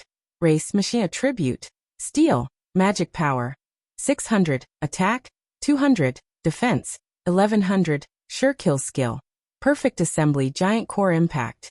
It can actually do this? Dake blinked subconsciously. He was really shocked, thinking about how he owed so many favors to create a fusion card. This senior Kevin's magic fairy could be fused just by summoning it. It was really unfair. However, the feeling of being fused with a robot was really cool. It was just that there were still no changes to its spring legs. No matter how he looked at it, it did not look like it was very mobile. Therefore, he only took precautions and was not too anxious. However, right after that, Kevin's command sounded word by word. Aim Giant Core Impact. The body part of Machine Component Giant Core suddenly rotated and sunk inwards. A cylindrical groove appeared, and then a white light flashed, dazzling and eye-catching. This assembled machine component was actually a cannon. Pum! A huge roar shook the entire audience. A thick and long dazzling beam of light blasted towards the red team from the front. The distance of 100 meters was crossed in the blink of an eye. Huhu! Huhu's forelimbs suddenly stood up, using its body to block the magic ball behind it. That beam of light instantly hit its abdomen shell, and then a trace of scorch appeared. Huhu's magic value decreased by 1. Wilson wanted to take advantage of this atmosphere to say something, but when the words reached his mouth, he suddenly stopped. In the audience, many people sucked in a breath because of this. On the blue team's platform, Kevin's gaze was also solemn. Although he had expected this outcome, when he saw it for himself, he was still shocked by the terrifying defense of this Huhu bug. Don't be too proud. This is just a probing attack. Kevin gritted his teeth slightly, as if he wanted to explain to someone. Then he pulled out another magic card and performed the third summoning. Magic Summoning, Eggshell Armament. In an instant, a silver egg with a metallic luster fell from the sky. Just as it was about to hit the ground, cracks suddenly appeared on the surface of the silver egg. Crack. Eggshell Armament was instantly activated. It turned into pieces of metal eggshells, spinning at high speed in the air. But it was different from what some people had expected. The eggshell armament did not attach itself to the mechanical components. Instead, it surrounded the blue magic conducting ball. Whoosh, a strange sound could be heard. The fragments of eggshell armament suddenly shrank, and every piece of eggshell was attached to the blue magic ball's life barrier. A few seconds later, a silver egg tightly wrapped around the magic ball appeared in sight. Without a doubt, it gave the magic ball a considerable degree of defense. As we all know, the magic ball's life barrier is very fragile and has no defensive ability, but contestant Elsie Kevin used a miraculous item card to make it no longer fragile. I'm sure contestant Dake Dimming is very surprised. Wilson adjusted his mentality and continued to explain. On the red team's platform, Dake was indeed surprised. He originally thought that the eggshell was like AI Ma's gold coin bug, which could be further integrated with machine component, giant core, to make it even cooler. But it seemed that was not the case. Then it was not important. Although it was necessary to protect the magic ball, it would not affect the battle too much. Tick. The time changed to the second round. Dake quickly drew a card and opened it. Magic Beast, Polymorph, Bliss 3, here it comes. Dake's eyes fell on Bliss 3, and he had a plan in his mind.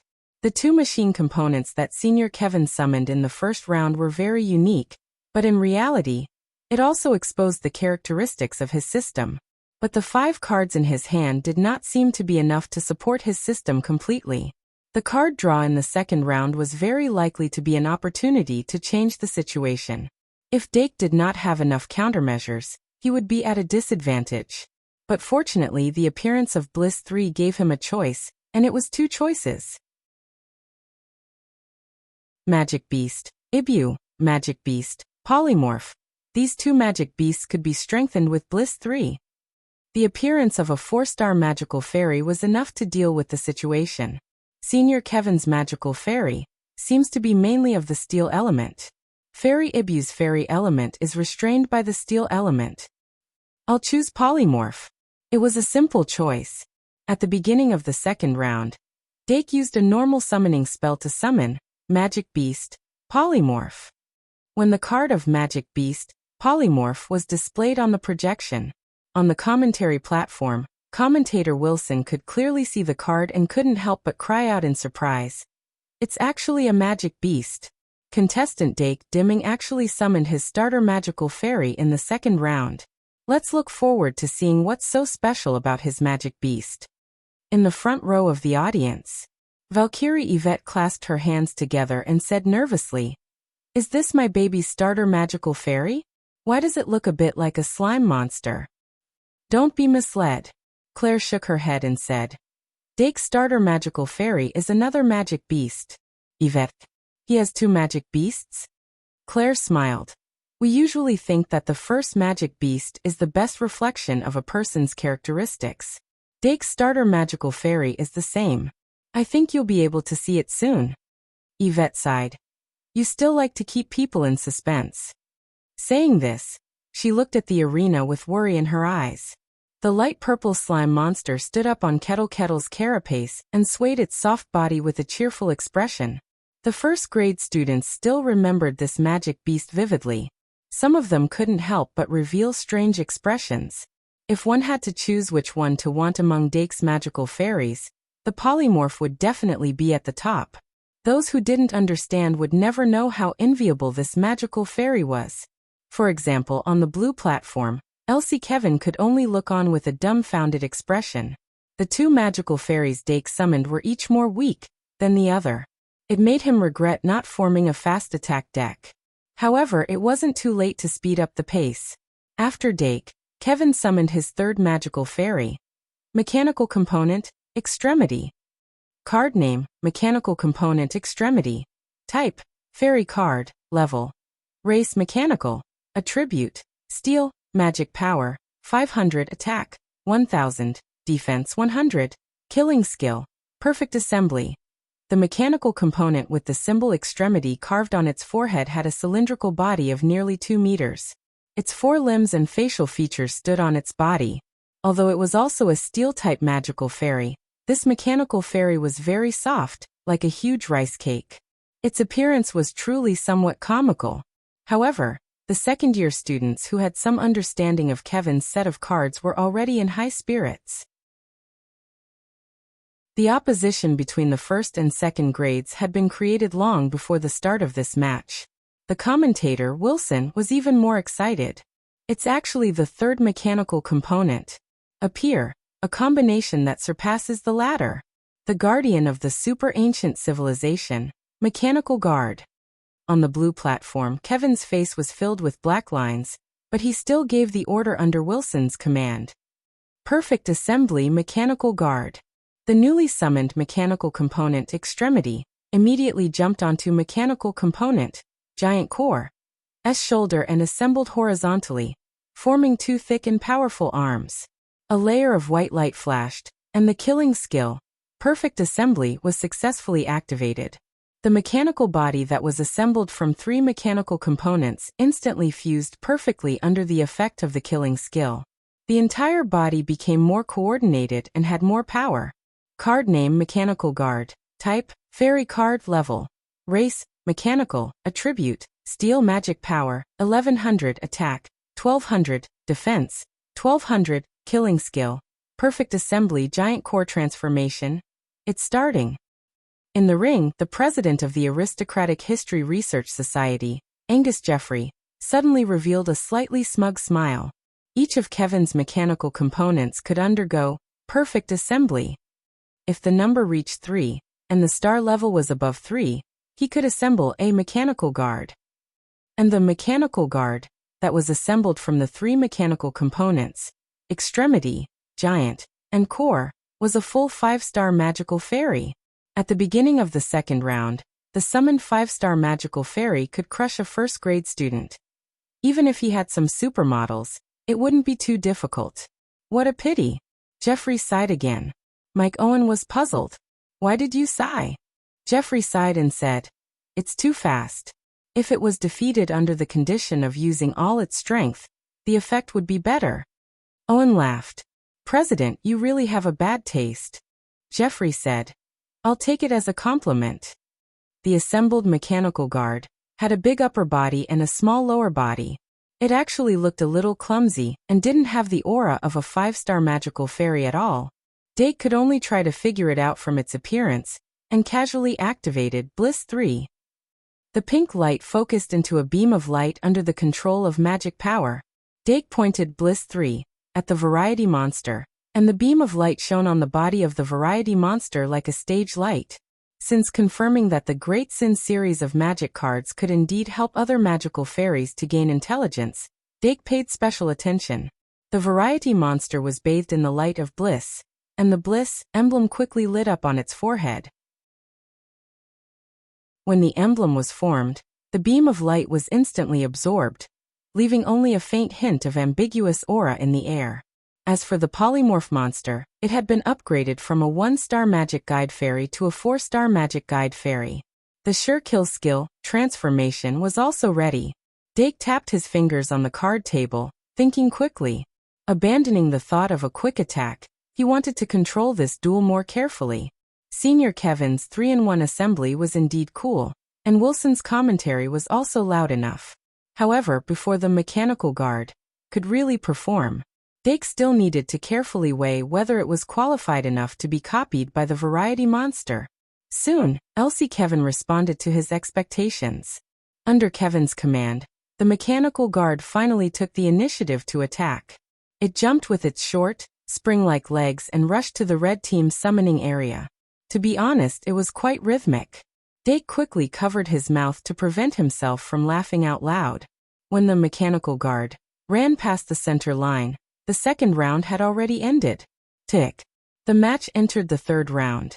Dake touched the deck, and his fingertips touched a trace of coldness. It was also at this moment that it seemed that the horn had been blown. The center of the mechanical guard's body suddenly lit up with a dazzling, strong light. Extreme giant nuclear transformation. Elsie Kevin's indifferent and calm voice sounded clearly. The mechanical guard began to transform in the strong light.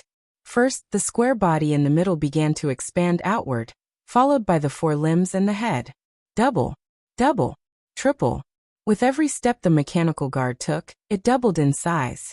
However, after it took 3 steps, it had already grown to 3 times its original size. Its original height of less than 2 meters was now more than 5 meters. The appearance of the huge mechanical guard made the audience finally have the urge to cheer. This duel between the 2 Crimson Stars seemed to have truly begun from this moment. Crush them, mechanical guard. Elsie Kevin's voice also fluctuated. The mechanical guard, which had changed from spring-like legs to giant spring-like legs, suddenly squatted down and then used the force to spring up. Its huge body actually flew up. Its figure instantly exceeded the height of the contestant stage, and its shadow under the sunlight swallowed the 2 small magic elves in the field. The audience's exclamations suddenly surged like a wave of heat. The Valkyrie was so nervous that she subconsciously grabbed the first princess's thigh, causing the first princess's face to distort. Really? Looks like it's qualified. Dake raised his head and muttered in a low voice. In the field, the polymorph, which was swaying its waist, suddenly looked serious and jumped forward from Hohu's back. Come on, transform in front of thousands of people. Under the astonished gazes of thousands of people, the small polymorph, like a mantis trying to stop a chariot, pounced on the huge mechanical guard descending from the sky. Then its body quickly expanded like a balloon.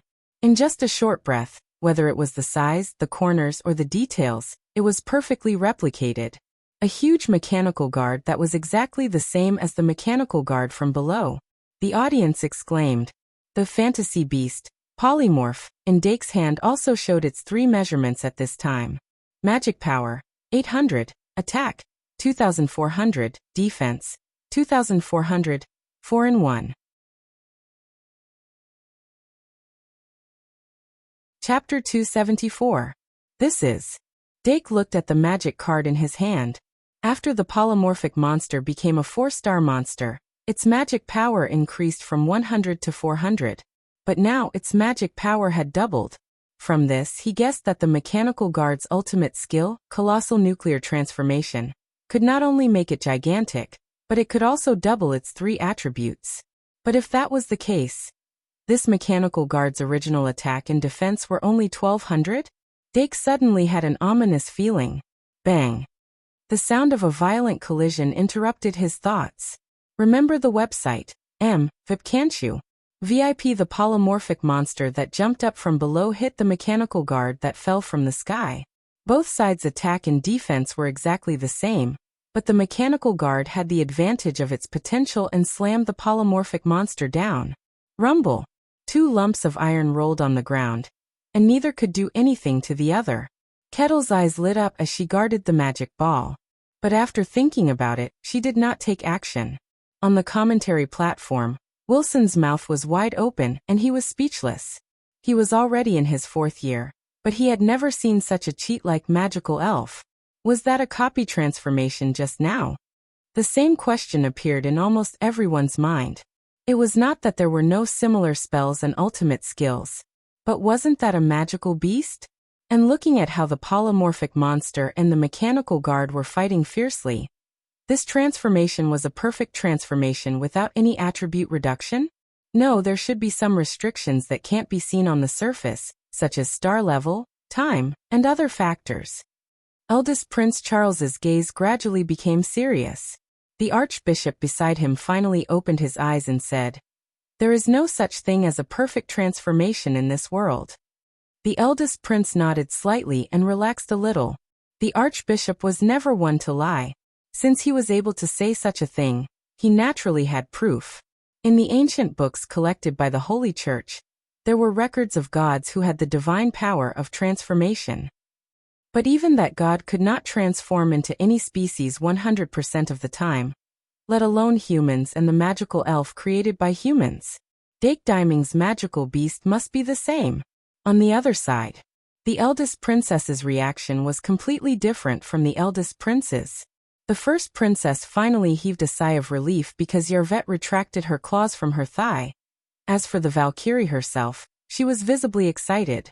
There was nothing more delightful than witnessing the growth of his baby. Who cared if it was a transformation or a copy?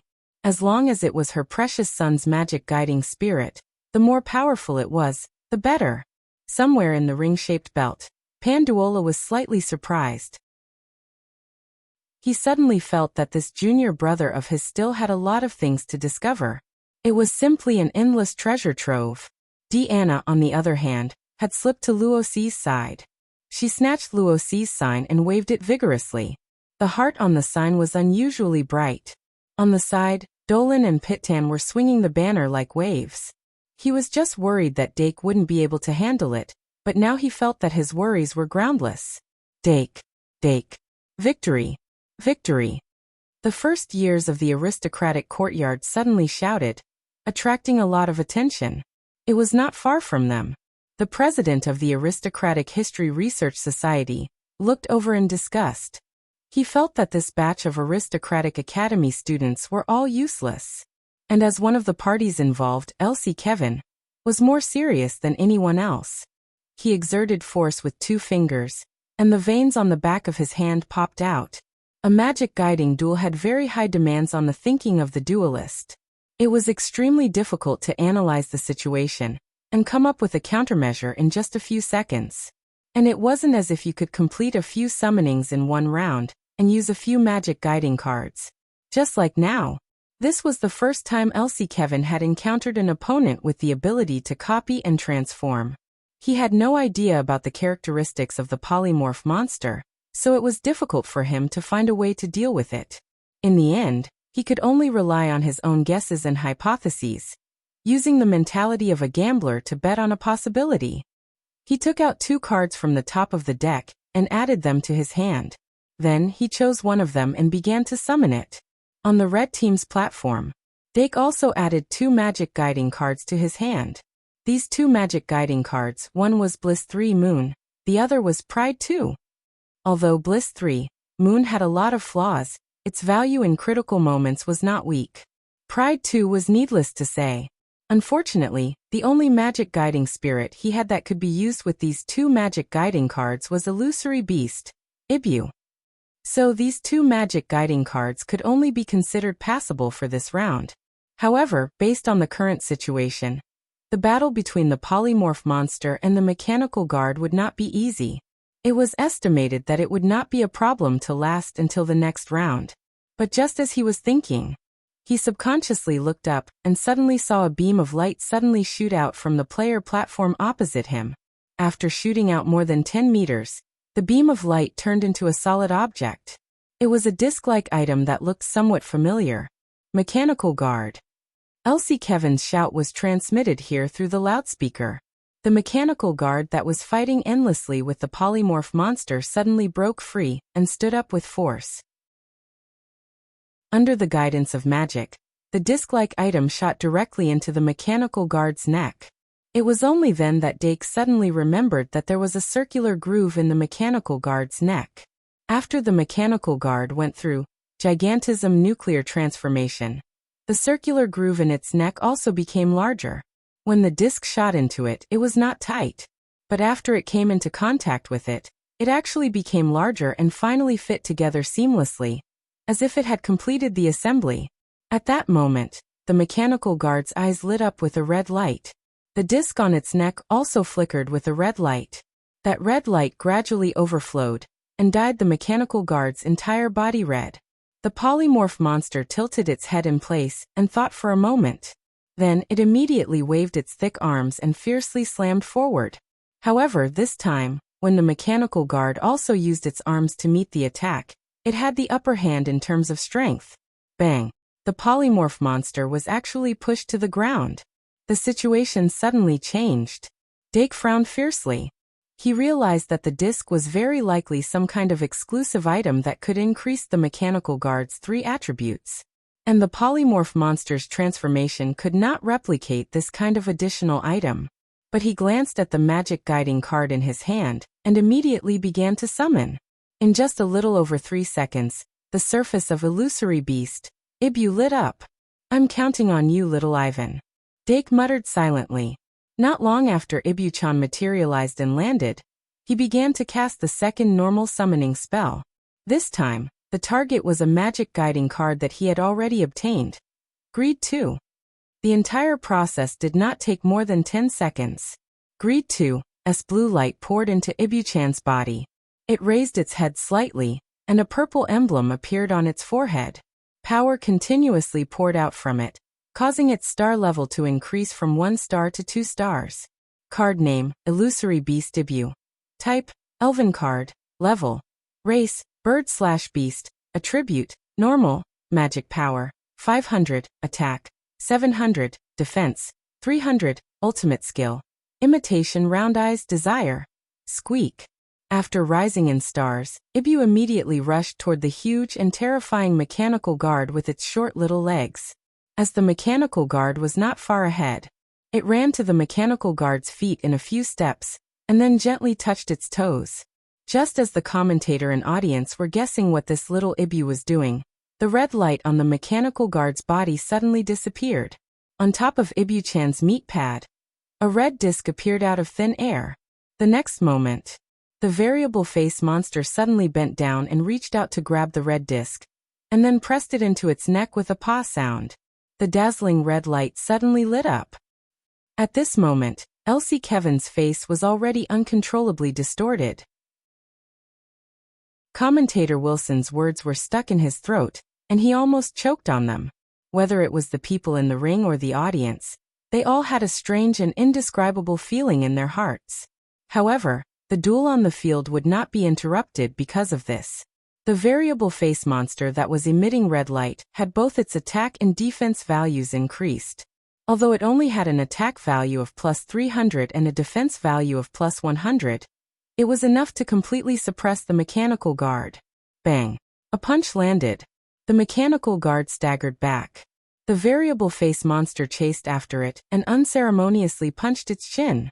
This punch was powerful and heavy, and it directly blasted the mechanical guard backward. It did not have the slightest bit of martial virtue. Another punch landed, and it was completely knocked down. It was only because the mechanical guard's current magic value was as high as 2,200 that it did not disappear on the spot. However, if this continued, it would only be a matter of time. Once the mechanical guard's magic value fell too low, even if it was used as a sacrifice to summon a new 5-star magic guide spirit, there would be a high chance of failure. The entire situation was undoubtedly reversed again. It was like a turn-based battle. You punch, I punch. However, the audience actually liked this kind of duel the most. According to them, it should be Elsie Kevin's turn to make a move now. However, how would Elsie Kevin make a move? No one understood his magic guide spirit better than him. The variable face monster that had taken the red disc from him already had an attack and defense that surpassed 5 stars. It was not something that could be casually summoned, or use 1 or 2 magic guide spirits or 1 or 2 magic cards to reverse the situation. Kevin swept his hand once again, and found that all he could summon were cannon fodder. He could not help but want to hammer the table heavily. However, he resisted. Next round. Next round. Another magic illusion beast. Arvette's eyes lit up as she looked at little Ivan in the arena. She could not help but ask, "Claire, is this baby's initial magic illusion beast?" Claire smiled mysteriously. "How is it? Is it particularly compatible with Dake's characteristics?" Arvette exchanged glances with her, and the corners of her mouth curled up slightly. Everything was understood without words. Tick. The 4th round. Both parties drew their cards at the same time. 2 more cards appeared in Dake's hand. They were Curse Cage, Little Evil Magic Beast, and Fairy Ivan. At this time he had a total of 6 cards. They were Curse Cage, Little Evil Magic Beast, Fairy Ivan, Bliss 3-month, Pride 2, Big Milk Jar, Flicker Curse. I already have 2 4-star magic guide cards, but I lack a low-star sacrifice. It's not worth it to use a Little Evil Magic Beast as a sacrifice. I need a Trash Slime or a 2-star Ball Sea Lion. Dake's eyes flashed. Using whatever he had was actually a bad strategy. Adapting to the situation and changing according to the situation was the best strategy. At this time he had to be patient. 30 seconds was not long. The polymorph monster did not even manage to kill the mechanical guard. The competition had already entered the 5th round. During this period, Elsie Kevin was obviously weighing something and did not move at all. And at the moment when the round changed, Kevin then added the 2 new magic cards to his hand. Then, a smile bloomed on his originally slightly distorted face. "I've gathered all of them. I'll start with you." Magic Guide Summoning. Mechanical Component Crack. White light shot out from the card surface and shone on the blue side's summoning area. Mechanical Component Crack made its appearance. It was a magic guide sprite with 2 strong and powerful legs, and a round head that was slightly different from the other 3 components. Without a doubt, among the many mechanical components, it played the role of the leg position. Card name: Mechanical Component Crack. Type: Sprite card. Level: Race: Mechanical type. Attribute: Steel type. Magic power: 300 attack, 800 defense, 300. Ultimate skill: Perfect Assembly. After being summoned, Mechanical Component Crack immediately rushed to the red side's area. Its purpose was very obvious. It wanted to further assemble with the mechanical guard. The 4-in-1 assembly could allow the mechanical component to transform again. This was Elsie Kevin's chance to win. Commentator Wilson obviously had some understanding of Kevin's mechanical components. he said on the spot. It seems that contestant Kevin is not waiting for death. He might have a chance to turn the tables. The mechanical guard, which was beaten to a pulp, rolled all the way back to the blue sides area. Then its body suddenly shrank. It was unknown whether it had voluntarily deactivated the giant nuclear transformation, or its time was up. However, the polymorph monster that had perfectly transformed into a mechanical guard did not show any signs of fading away. It took 3 steps into and threw a heavy punch at the back of the mechanical guard. Boom. The mechanical guard fell forward. But it happened to meet the mechanical component crack that was running quickly. Under the effect of perfect assembly, the 4th mechanical component had joined the family. The mechanical guard had strong and powerful legs. Although there was not much magic power left, it had gained new strength. Card name Mechanical Commander. Type Sprite card. Level. Race Mechanical type. Attribute Steel type. Magic power 1400. Attack 2000. Defense 1500. Ultimate skill Perfect assembly giant nuclear blade. The mechanical commander, which was more than 2.5 meters tall when it stood upright, had a terrifying 7-star level, and 3 measurements that were only equivalent to a 4-star magic guide elf. However, the moment it turned over and stood up, it pulled out an extremely long exclusive weapon from the side of its right leg. Its attack power had increased by 1,000. 214/100. How many more monthly votes are needed? Chapter 275. Although most of the attack power increased by the weapon would not increase the magic elf's physical strength. But this was the so-called panel data. When the mechanical commander held the extreme giant nuclear blade and slashed with all its strength, its attack power could reach the peak of 3,000. Colossal nuclear rending blade was a crescent blade with an extremely long hilt. On the blade, there was a groove where boiling lava was flowing along the back of the blade. The blade was vibrating at a high speed, and it could easily tear through steel.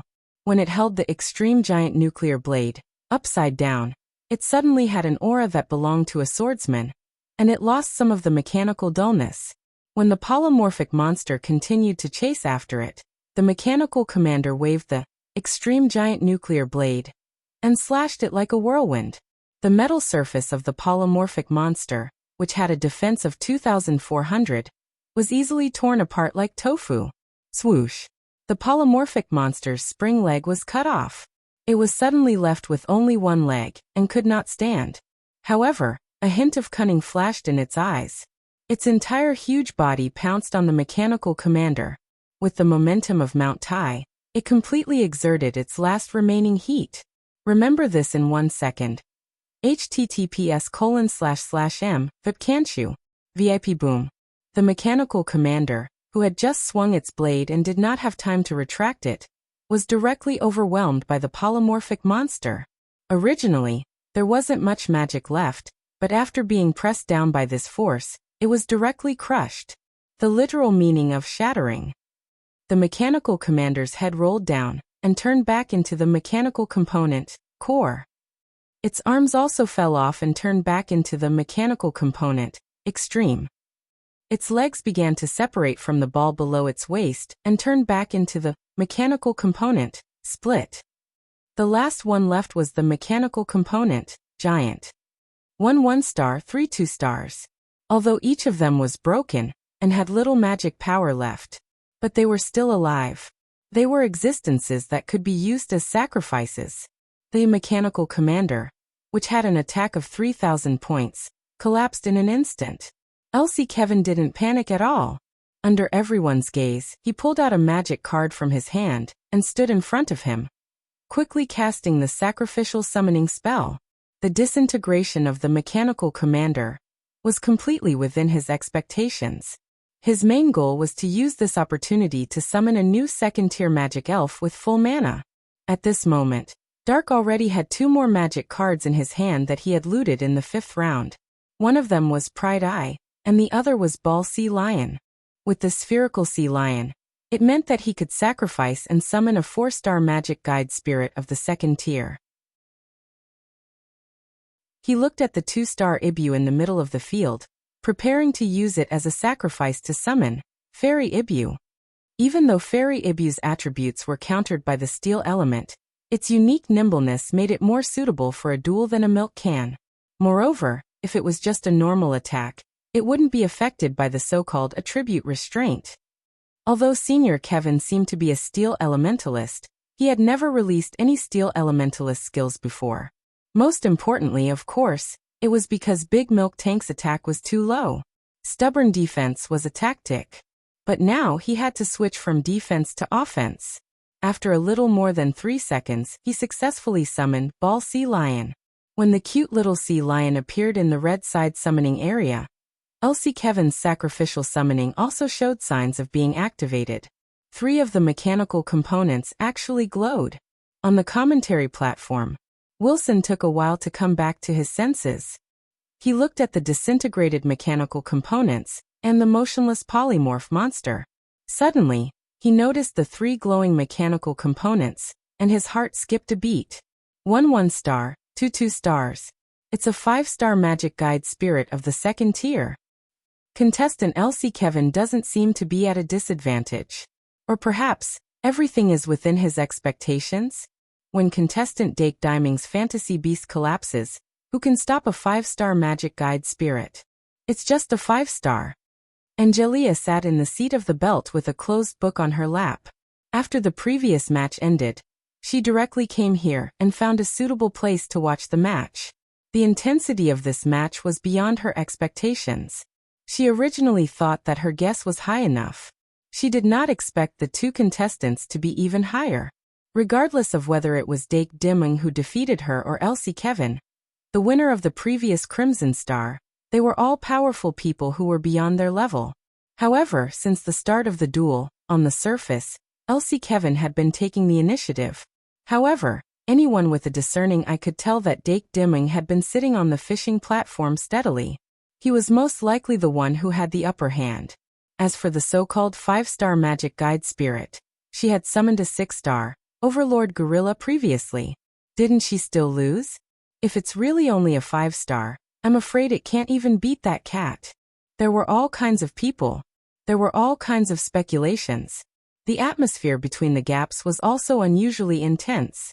LC Kevin completed the sacrificial summoning before Dake. The 3 mechanical components turned into light and gathered in the air with the light from the magic card, forming a mysterious and complicated sacrificial summoning array. A pure 5-star magic guide sprite had appeared on the stage. Ow woo woo, when it stood upright, its height was definitely more than 2.5 meters. More than half of its body was covered with a mechanical shell. The steel claws on its left hand were terrifyingly huge. On its right shoulder was a flamethrower filled with pipes. Apart from the mechanical parts, its body was dark and decayed, emitting a faint smell of decay. When this cyborg werewolf appeared, it sent chills down one's spine. Card name, Cyborg Werewolf. Type, Sprite card level, Race mechanical type. Attribute, Steel type, Magic power, 1500 attack, 2300 defense, 1200 ultimate skills, Iron Lock, Steel Claw Oil Bomb Spray. The spirits of the dead from the Skaven Demon Rat Empire have broken through the barrier of history and reappeared in the world. Contestant LC Kevin's Cyborg Werewolf will show us the final horror of the ancient empire. Wilson's commentary sounded in a timely manner. It was like a voiceover caption. Luoboat, who was sitting alone on the circular belt, suddenly felt his eyelids twitching. He could not help but think of his own cyborg werewolf. It was a magic guide spirit that originated from the same history. Could it be used as a reference for the series? He could not help but concentrate and watch the battle even more seriously. On paper, the cyborg werewolf stats were even stronger than the 7-star mechanical commander. With 2 skills, it was a genuine purple card and could be considered a rare type. However, after LC Kevin summoned it, he was still counting down the cooldown time in preparation for the next summon. He observed the field during the break and saw that the first-year students on the opposite side had also begun their sacrificial summons. The cute little sea lion and the even cuter magical beast turned into light at the same time. Dake Dimming once again displayed a summoning speed that was completely unlike that of a first-year student. From the sacrificial summoning array, a cute and beautiful magic guide spirit appeared on stage. With its fluttering ribbons and its vigorous and graceful body, it was as eye-catching as a dancer. Fairy Ibu had ascended the stage. Fairy Ibu, who had appeared on stage for the first time, softly called out. It felt a little bitter. The cyborg werewolf on the opposite side was not something it was good at dealing with. It had 3 skills: mesmerizing body, mesmerizing voice, and moon power. None of the skills would be effective against it. However, it had to complete its master's mission even if it had to grit its teeth. Even if it was destined to become a sacrifice to summon the Diru beast, it had to endure it with tears in its eyes.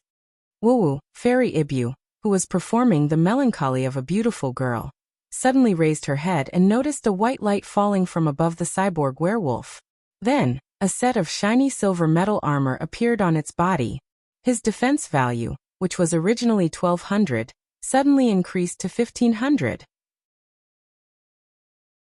It slightly made up for its weak defense.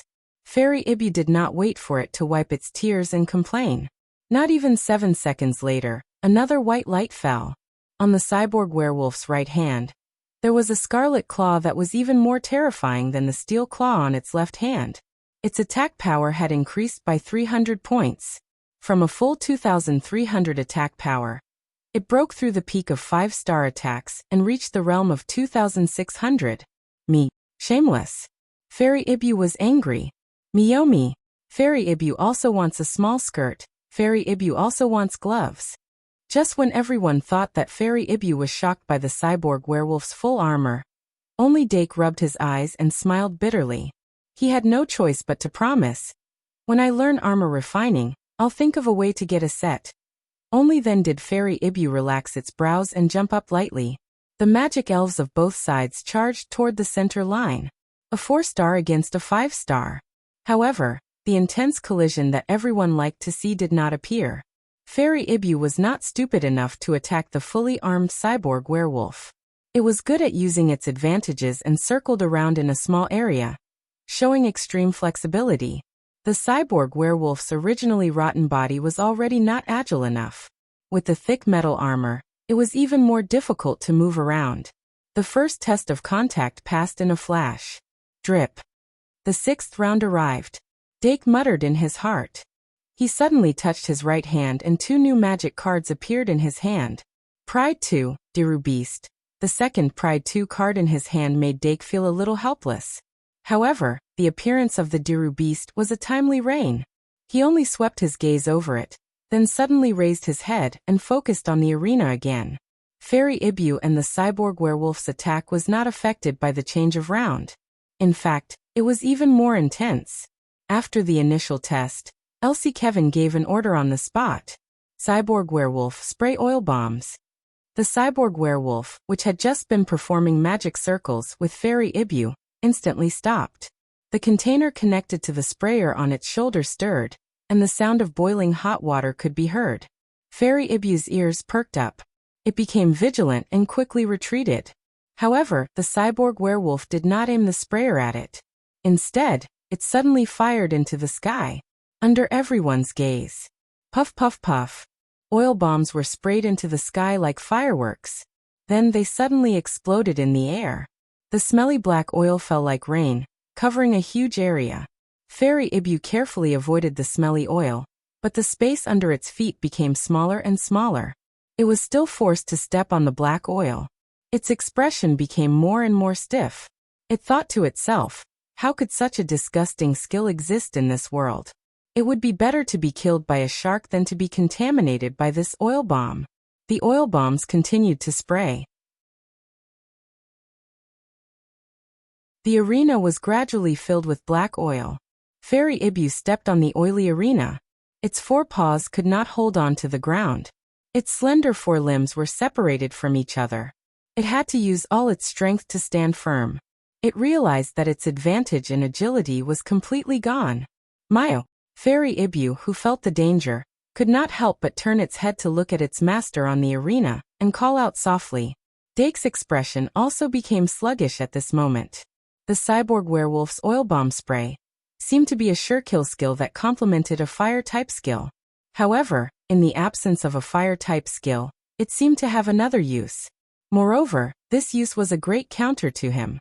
His main force was led by the Diru beast and supported by Ibu of each element. They were all small, nimble, and highly mobile magic guide fairies. Moreover, they relied on their high intelligence, which far surpassed that of ordinary magic guide fairies. They could also make very nimble dodging and attacking.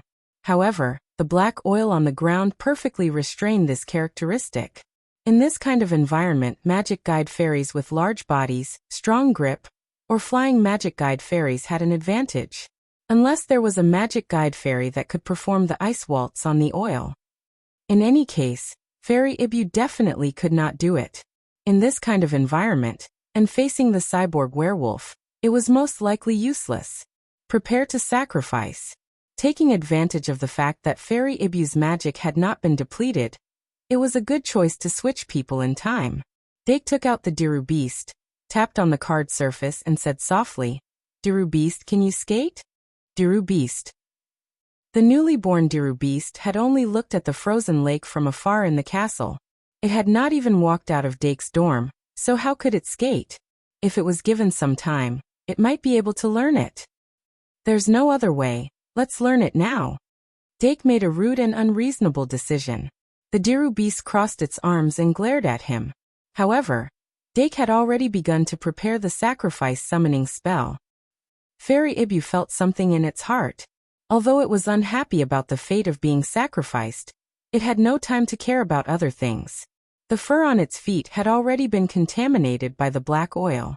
It was wet and messy, and it was very uncomfortable. However, the cyborg werewolf in front of it relied on its weight, and the weight of its armor to stabilize its center.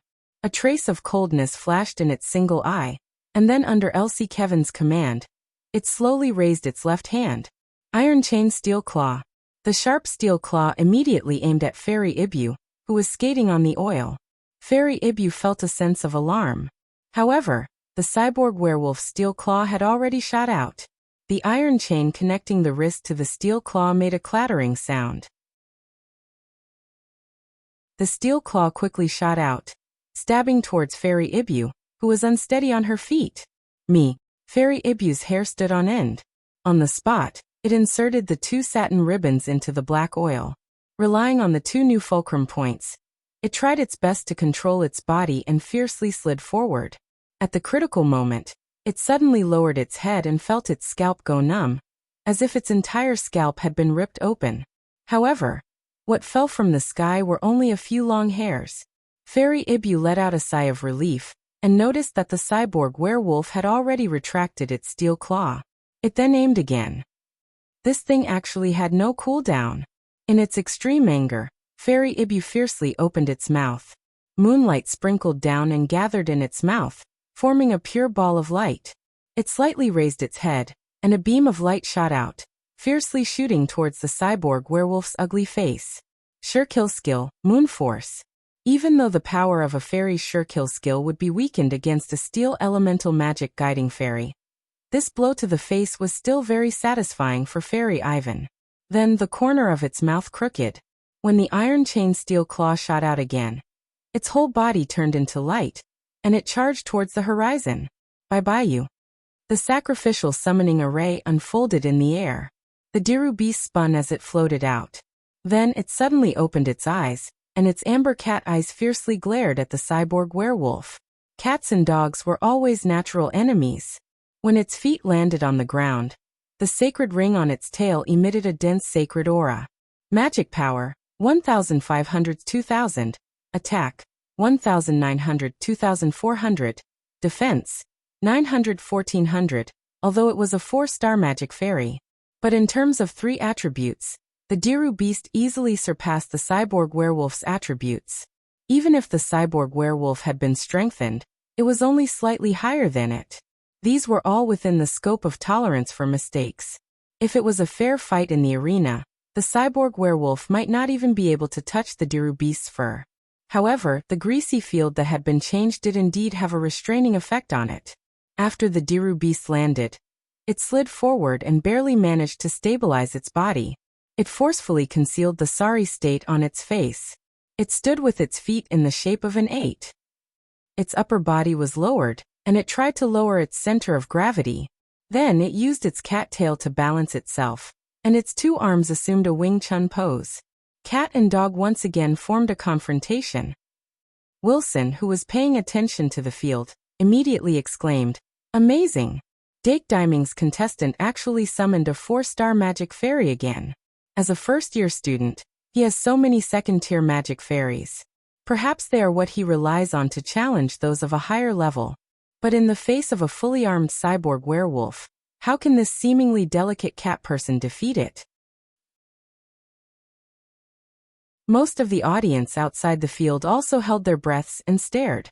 The archbishop next to the eldest prince opened his eyes again, revealing a strange expression. What a pure light aura! Although the Academy of Magic Engineering would not make a simple distinction between light and darkness in terms of good and evil, the Holy Church would give them a religious meaning. In the Academy of Magic Engineering of the Holy Church, darkness was rebellion, and fiends were the original sin. As long as someone refined a dark elemental magic guiding fairy, they would be bullied. If they refined a powerful fiend, then it was very likely that they would be collectively complained to the point of expulsion. On the contrary, light was favored. Especially the Angel of Light. It was the magic fairy that everyone dreamed of. If one wanted to obtain a high position in the Holy Church, the Angel of Light would be a very useful ticket. No matter how the Archbishop felt about Dake, at least he was very interested in Dake's Dilu Beast. Prince Charles noticed the Archbishop's expression and asked curiously, "What did you find?" The Archbishop said in a deep voice, "I have an idea." The eldest prince, The Archbishop. Maybe we can start from him, for example. The eldest prince. For example? The Archbishop nodded slightly. The Holy Sun. The eldest prince. The Holy Sun? The Archbishop closed his eyes again. Let's wait and see. Dake didn't know that he had been targeted by the Holy Church's big shots after summoning the Dilu Beast. Even if he knew, he wouldn't care. With the little fiend beast protecting him, he wasn't afraid of being recruited by the Holy Church. Of course, Valkyrie Yvette was also very interested in the arrogant and reserved white cat.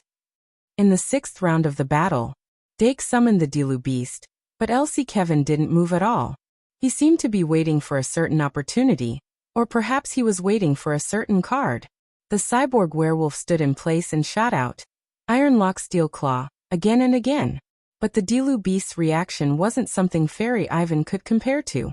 Although the ground was slippery, it could always slide and dodge the Iron Lock Steel Claw. That wasn't difficult to dodge. The Iron Lock Steel Claw had to be aimed every time it was shot out and could only attack in a straight line. Unless the opponent was a dummy that didn't know how to dodge, it would be very difficult to hit. Of course, in a normal duel, its killing effect was very significant. After all, not every magic guide fairy could react as quickly as the Dilu Beast. Just the slight delay between receiving and executing the order allowed the Iron Lock Steel Claw to successfully hit. The Dilu Beast sped up and seemed to have gradually gotten used to the feeling of sliding on the slippery ground.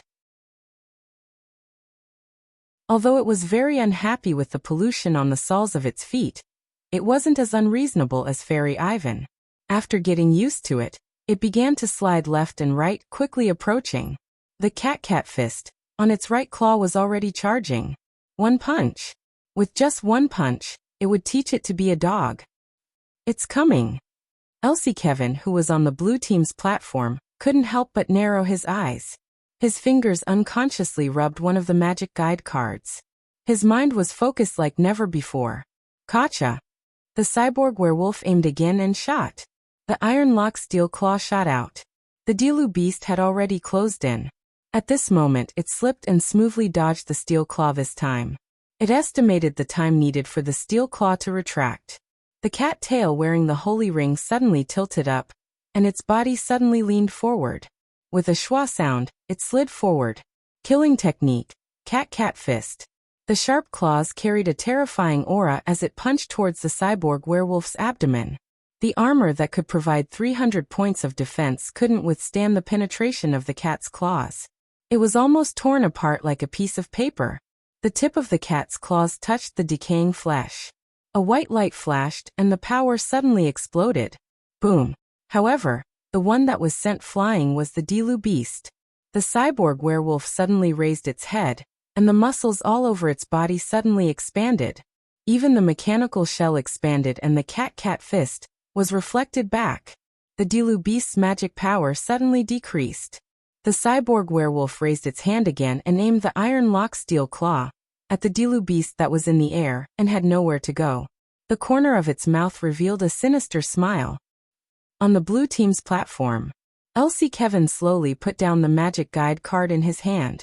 The cyborg werewolf's muscles that had just expanded began to shrink. However, its steel claw suddenly shot out.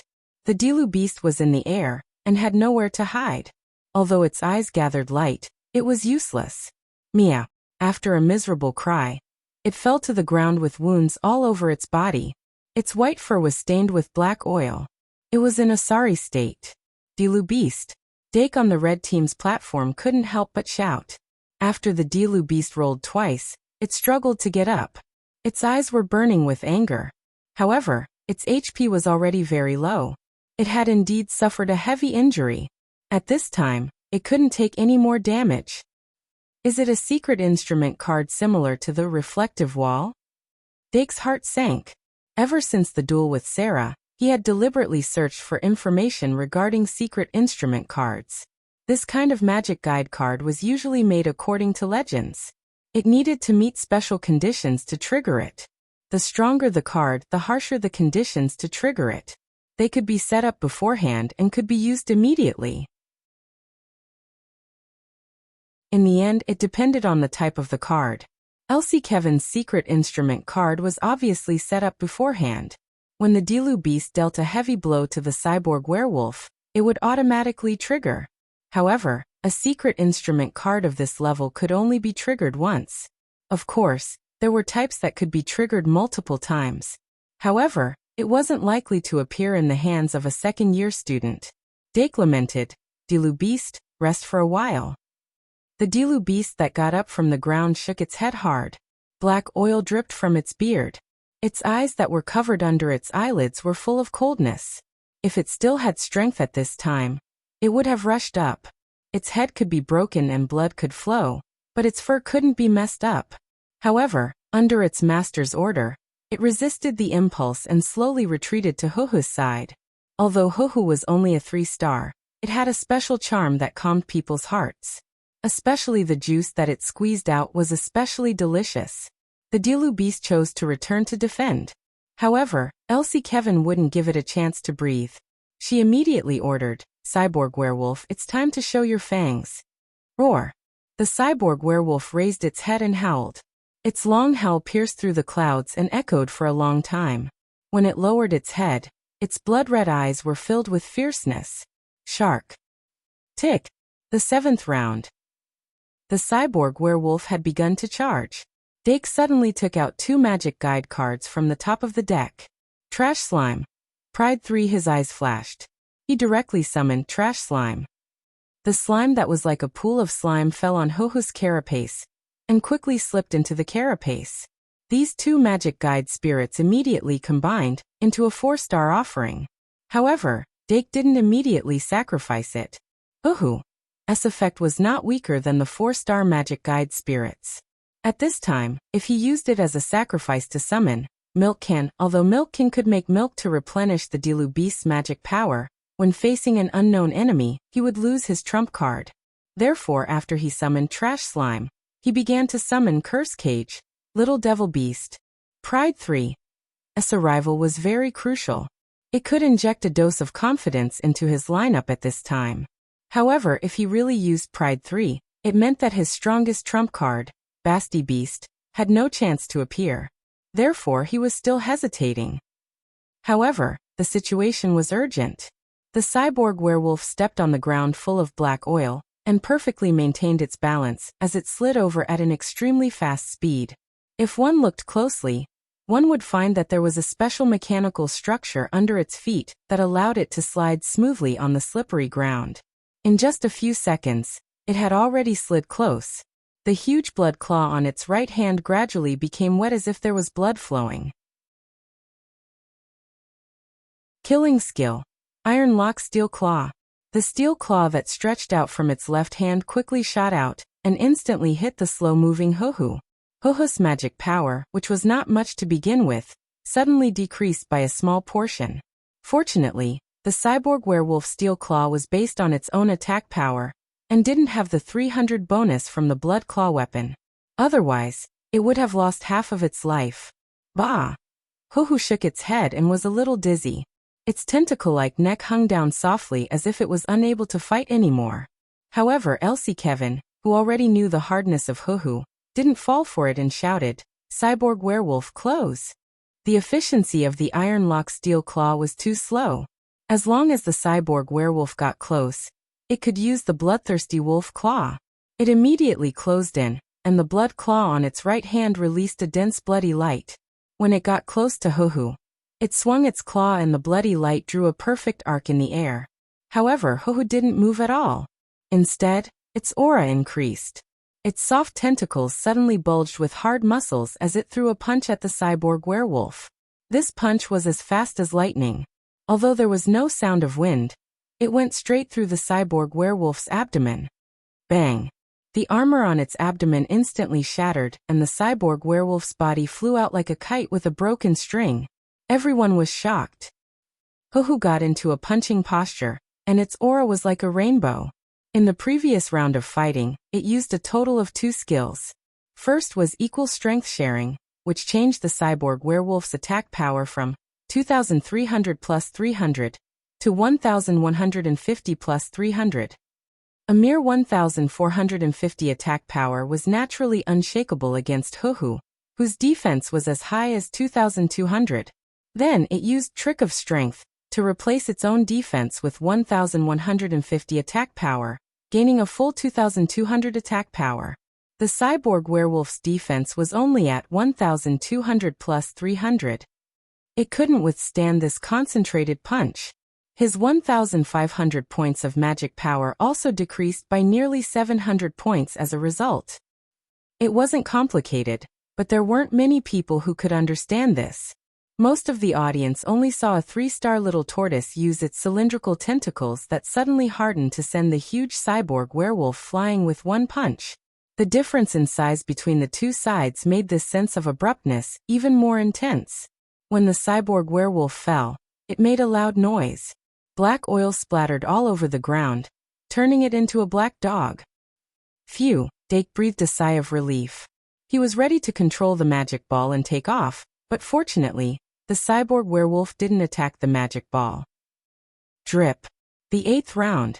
Although the little fiendish magical beast was summoned, it only flapped its wings in front of the contestants' platform, silently waiting for the moment of evolution. Compared to Heidi Road Beast, it wanted to evolve into fiendish magical beast, but its master didn't seem to think so. There was no choice. After all, the little fiendish magical beast was its master's most loyal servant. It was the record holder for the number of little red flowers. Heidi Road Beast it shall be. So could it be faster? It was dying of desperation. Seeing that the magic elves were glowing one after another, the little fiendish magical beast couldn't hold back anymore. It even winked at Dake from time to time. However, Dake ignored it and continued to draw cards. Before this round, he had already drawn 17 cards from his hand. There weren't many cards left in the deck. The probability of drawing the magic card that he wanted was also higher. Fusion, Silence Potion. The corner of Dake's eyes suddenly twitched. Finally, I got it. The moment Fusion was in his hand, he couldn't help but look at a certain spot in the ring. It just so happened that his eyes met with Panduola's. When their eyes met, Panduola immediately understood that Dake had drawn Fusion. Interesting. Does he want to use Fusion in this duel? As Panduola muttered softly, Dake had already retracted his gaze. He looked at his hand. Fusion, Silence Potion, Pride Eye, Pride 2 New, Pride 2 Old, Pride 3, Bliss 3 Moon, Milk Jar, Flicker spell. I have all the cards I need. Next is the problem of how to summon them. The exclamations outside the arena couldn't affect him anymore. Dake thought quickly and took out Milk Jar first. Kettle's equal strength and Trick of Strength had entered a long cooldown period. In the end, only Sturdy and Equal Defense were left. It could be said that it had already made the best use of everything. Then let's sacrifice. With Kettle and Trash Slime as sacrifices, sacrifice the summoning Milk Jar. In the red team's summoning area, Trash Slime poked its head out of Kettle's shell, knowing that it was going to be sacrificed again. Every time. It could only be a lowly sacrifice.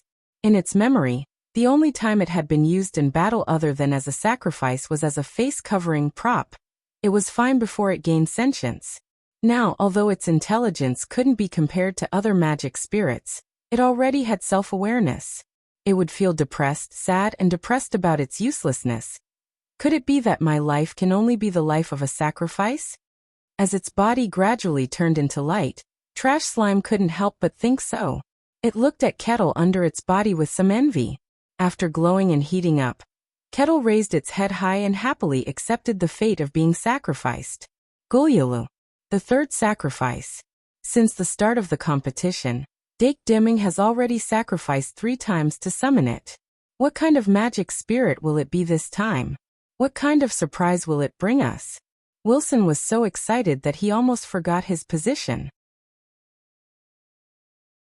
The president of the Aristocratic History Research Society glared at him fiercely. But he didn't notice. Instead, the light in the blue team's summoning area attracted his attention. Oh, contestant Elsie Kevin is also preparing to sacrifice a summoning. The magic spirit he's going to sacrifice is a 5-star cyborg werewolf. As expected of the previous Scarlet Star champion, he actually managed to refine so many 5-star magic guiding spirits in his second year. I'm curious. How powerful is the 5-star magic spirit he's summoning with the cyborg werewolf as a sacrifice? How powerful is the cyborg werewolf? The sacrifice summoning of magic spirits was always so eye-catching. The audience's enthusiasm was aroused once again. The sacrificial summoning array in the red team's summoning area was the first to light up. Moob Heartsuit, the cute pink milk cow that came out of the summoning array, immediately attracted the attention of many women. This might be the first time they felt that cows could be so cute. Card name Milk Jar. Type, Elf card. Level, *******. Race Bird Beast. Attribute, Normal. Magic power, 2000. Attack 1000. Defense 2000. Killing skills, Eat grass, drink milk, turn round, roll. Although Milk Jar was a gold card that was once crowned with the title of God card, it wasn't used many times in Dake's system. This was because its position more or less overlapped with another gold card, Kettle. Both magic power and defense were 2000, and it had the skills Turn Round and Drink Milk. It could be said to be an unkillable super meat shield. One of the purposes of Dake's summoning was to use it as a shield to protect the magic conducting ball.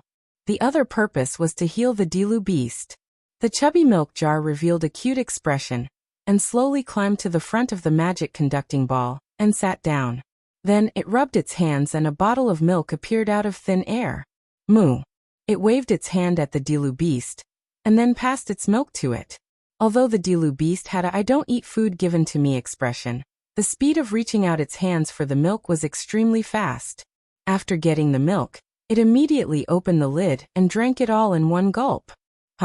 The excessive comfort and warmth that flowed through its body made the Dilu beast almost speak. It stuck out its pink little tongue, and licked the remaining milk stains on the corner of its mouth. It casually threw the milk bottle to the ground, and the entire cat's aura became strong again. With the support of the Divine Holy Ring, half of its 1900 magic power was instantly restored, and returned to the safety line of 1000 points. It could still fight again. It's actually a healing-type magic-conducting elf. Wilson's exclamation was late, but it arrived. The audience was talking about it because of this. Yvette looked at the pink milk cow and said unconsciously, "It should be delicious, right?" The first princess.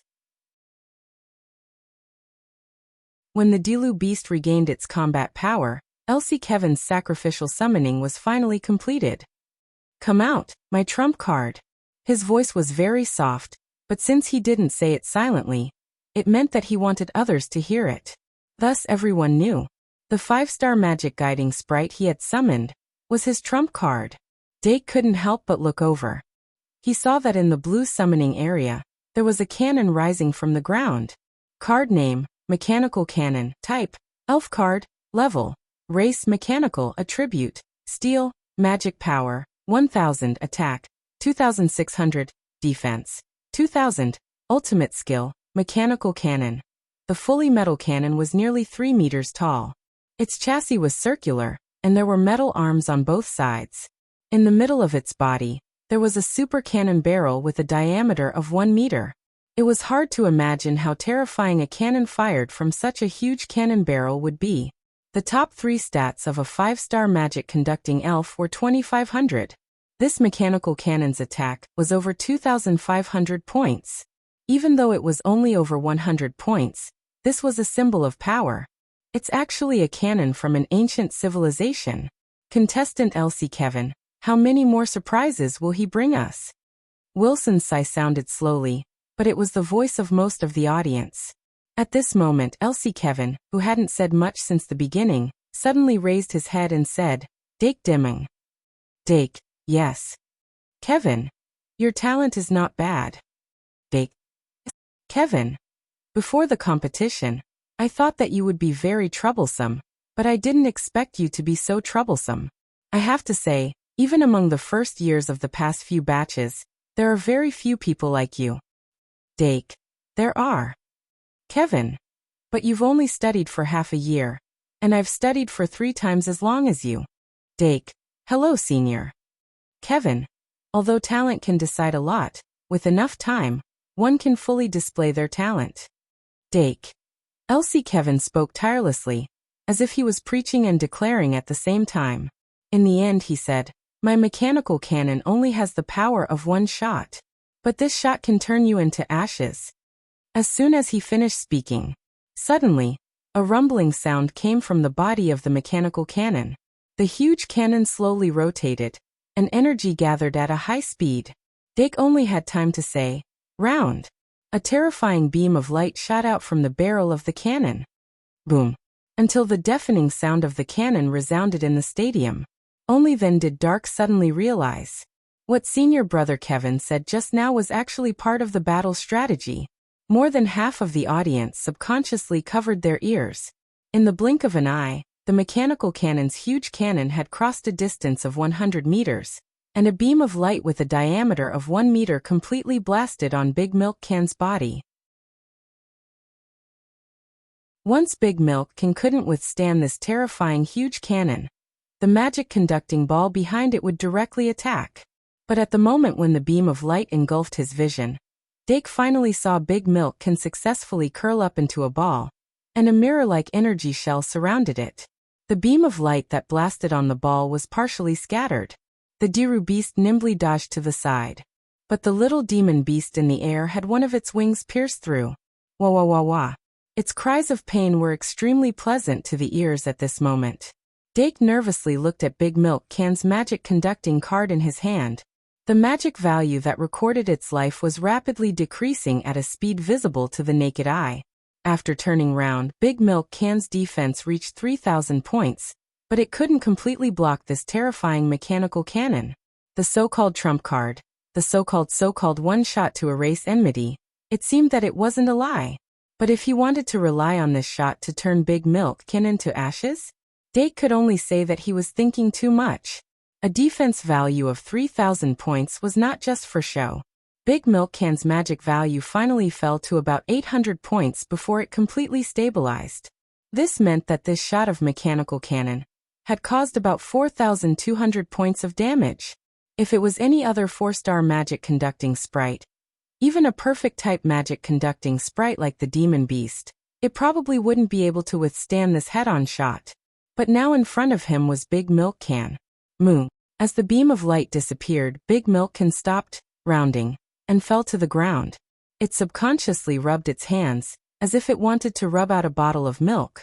But although the cooldown of drinking milk wasn't long, it could only be used once in a duel. Of course, it couldn't rub it out. Big Milk Can, who had failed to cast the skill, touched its head and sat there in a daze for a while.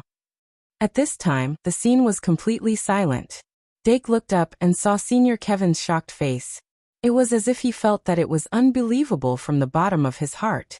And in the summoning area below, the mechanical cannon, that had fired the mechanical cannon, was actually gradually turning into light.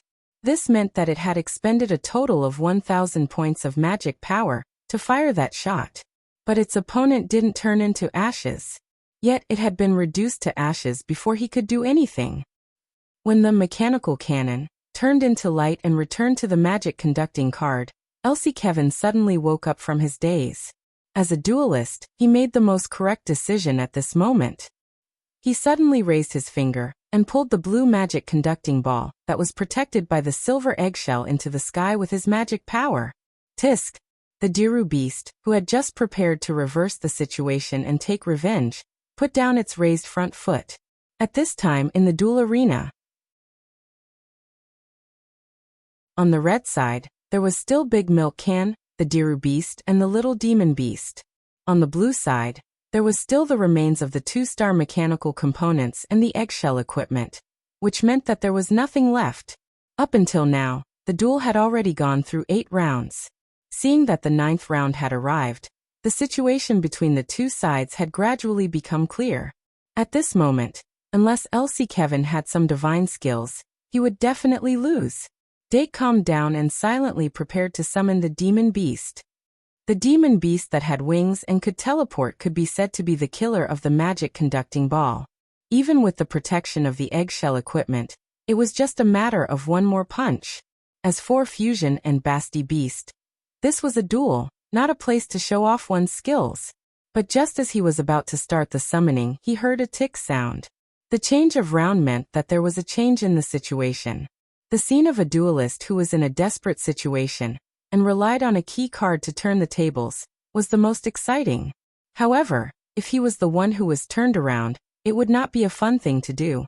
Dake turned his finger and pointed at Bliss 3 Moon and prepared Pride Eye. The whole process took less than 10 seconds. The little demon beast evolved into a black Diru beast under the light of bliss. Then Pride took back its mind. On the other side, the magic conducting ball that was floating in the sky and surrounded by eggshell equipment actually burst out with an extremely bright light. No one expected it. The eggshell equipment that Elsie Kevin summoned in the first round was actually a hidden foreshadowing. Elsie Kevin, who was almost desperate just now, held up one of the magic conducting cards at this time. The shining light of the magic conducting card illuminated his face. At this time, he no longer had the calmness that he had when he first went on stage. The hope of survival in a desperate situation made him fall into a state of ecstasy. The so-called God's Whip was nothing more than this. Hatch. Mechanical Dragon. Ritual Summoning. Dake's mind raced and suddenly recalled this special summoning method. The so-called ritual summoning was to summon a special magic conducting spirit through the secret instrument card. This summoning method originated from various cumbersome and complicated prayer rituals in ancient times, offering praise to God and asking for God's descent. It was used until today when the effect of the special secret instrument card was completed, and the special magic conducting spirit could be summoned. It was not easier than the sacrificial summoning method. Therefore, there were not many duelists who used the ritual summoning method. Elsie Kevin's eggshell equipment seemed to be the basic card that fulfilled this condition. The conditions were very likely to be included, such as receive 0 damage, protect the target for at least a few rounds, and so on. Of course, a special secret instrument card to activate the ritual was definitely one of the necessary conditions. In short, there must be a lot of hidden conditions, but since it had been activated, it meant that the conditions had been met. Dake did not think too much and raised Fusion high at the same time. There was only a trace of cloud floating in the sky at 9:30. Looking up from below, it was as clear as the blue sea. On the commentary platform, Wilson knocked on his forehead. The short 5-minute commentary made him feel mentally tired, not to mention the fierce battle between the two duelists on the stage. As a second-year student, Elsie Kevin's strength was already very surprising.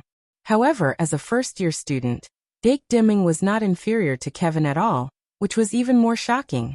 At this moment, the president of the Aristocratic History Research Society was probably doubting his life. The audience who had specially chosen to come here today were all lucky, because they were about to witness the rise of a rising star. So who was that rising star? Wilson cleared his throat and suddenly shouted, "The time to witness a miracle has come." Contestant Elsie Kevin used the ritual summoning method and successfully hatched the mechanical dragon. And contestant Dake, if I'm not wrong, that's a fusion card. After Wilson's shout, the sound waves began to radiate from the periphery of the arena and spread out bit by bit. The speed was getting faster and faster, and the range was getting bigger and bigger. The whole arena was suddenly filled with endless cheers. In the sea of cheers, the Archbishop stared at the Heidi Road beast that had just been summoned and thought to himself, "What a pure dark aura! Holy white cat! Evil black cat!" The Archbishop realized that his previous plan of becoming the son of God was ruined before it even started. Beside him, the eldest prince seemed to be attracted by the duel. He craned his neck to watch. "Archbishop, who do you think will win in the end?" The Archbishop squeezed out a sentence. "The winner will win." The eldest prince choked and was speechless for a long time. Yvette in the front row became excited again. The eldest princess's mouth twitched. Lucy and Deanna in the ring shook the sign together. The first-year students of the Aristocratic Academy led by Doran shouted, "Come on!" A little further away, Panduola had unknowingly stood up. The fusion card in Dake's hand also contained her power. Crack! The silver eggshell that wrapped the magic conducting ball suddenly cracked open. It rose up a distance. At this time, no one noticed that the magic conducting ball's life enchantment had dimmed.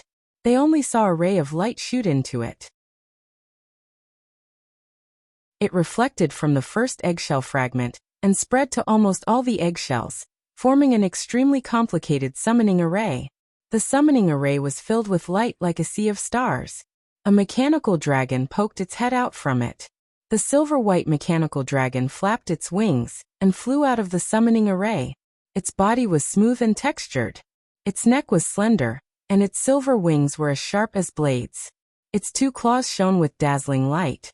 It had thick lower limbs, an extremely long dragon tail, and two antennae-like antennae at the tip of its tail. It flew into the sky under the gaze of tens of thousands of people. The dragon's head was exquisite, its facial features were delicate, and its silver-white scales were sharp and angular. It was as beautiful as the stars. It made people envious. Card name, Mechanical Dragon. Type, Elf card. Level, Race Mechanical. Attribute, Dragon/Steel. Magic power, 2500. Attack, 3000. Defense, 2500. Killing skills, Steel Charge, Metal Storm. After summoning the mechanical dragon, Elsie Kevin's eyes lit up. He was excited. He turned his head abruptly and looked at Dake Dimming opposite him. The fusion in Dake's hand also bloomed with a light that didn't lose to others. A large amount of magic power was poured into the fusion. The black and white fish on the surface of the card shook its tail and naturally swam out of the card, growing to more than 2 meters long. Then the white fish flew toward the Styla beast, who was standing with its arms crossed. The black fish flew toward the Styla beast, who was waiting with its head raised. The black and white fishes circled around the two magic guiding fairies and turned them into black and white lights, which soared into the sky. The two fish converged in the air and fused into one like a tai chi, forming a huge and mysterious magic array. Then the elven model of the Egyptian cat goddess danced out of the magic array. Soft long hair and an exquisite face perfectly explained the beauty of a woman with a slender waist and a moving body. Whether it was the inner or outer charm, it made people unable to control themselves. Her body was covered in pearls, gems, and golden rings. Although it was a little exaggerated, it made people intoxicated. Money and wealth, women and beauty. The elven model gathered two fatal elements. The Basti beast, the cat goddess. Although it didn't have the majestic aura of the mechanical dragon when it was born, its feminine beauty and endless charm made it instantly snatch away a lot of attention from the mechanical dragon. What's wrong, Archbishop? Prince Charles was still intoxicated by the charm of the Basti beast when he suddenly found that the Archbishop beside him had silently stood up. But after he asked, the Archbishop slowly sat down again. His old face twitched slightly, and he said something that no one would believe.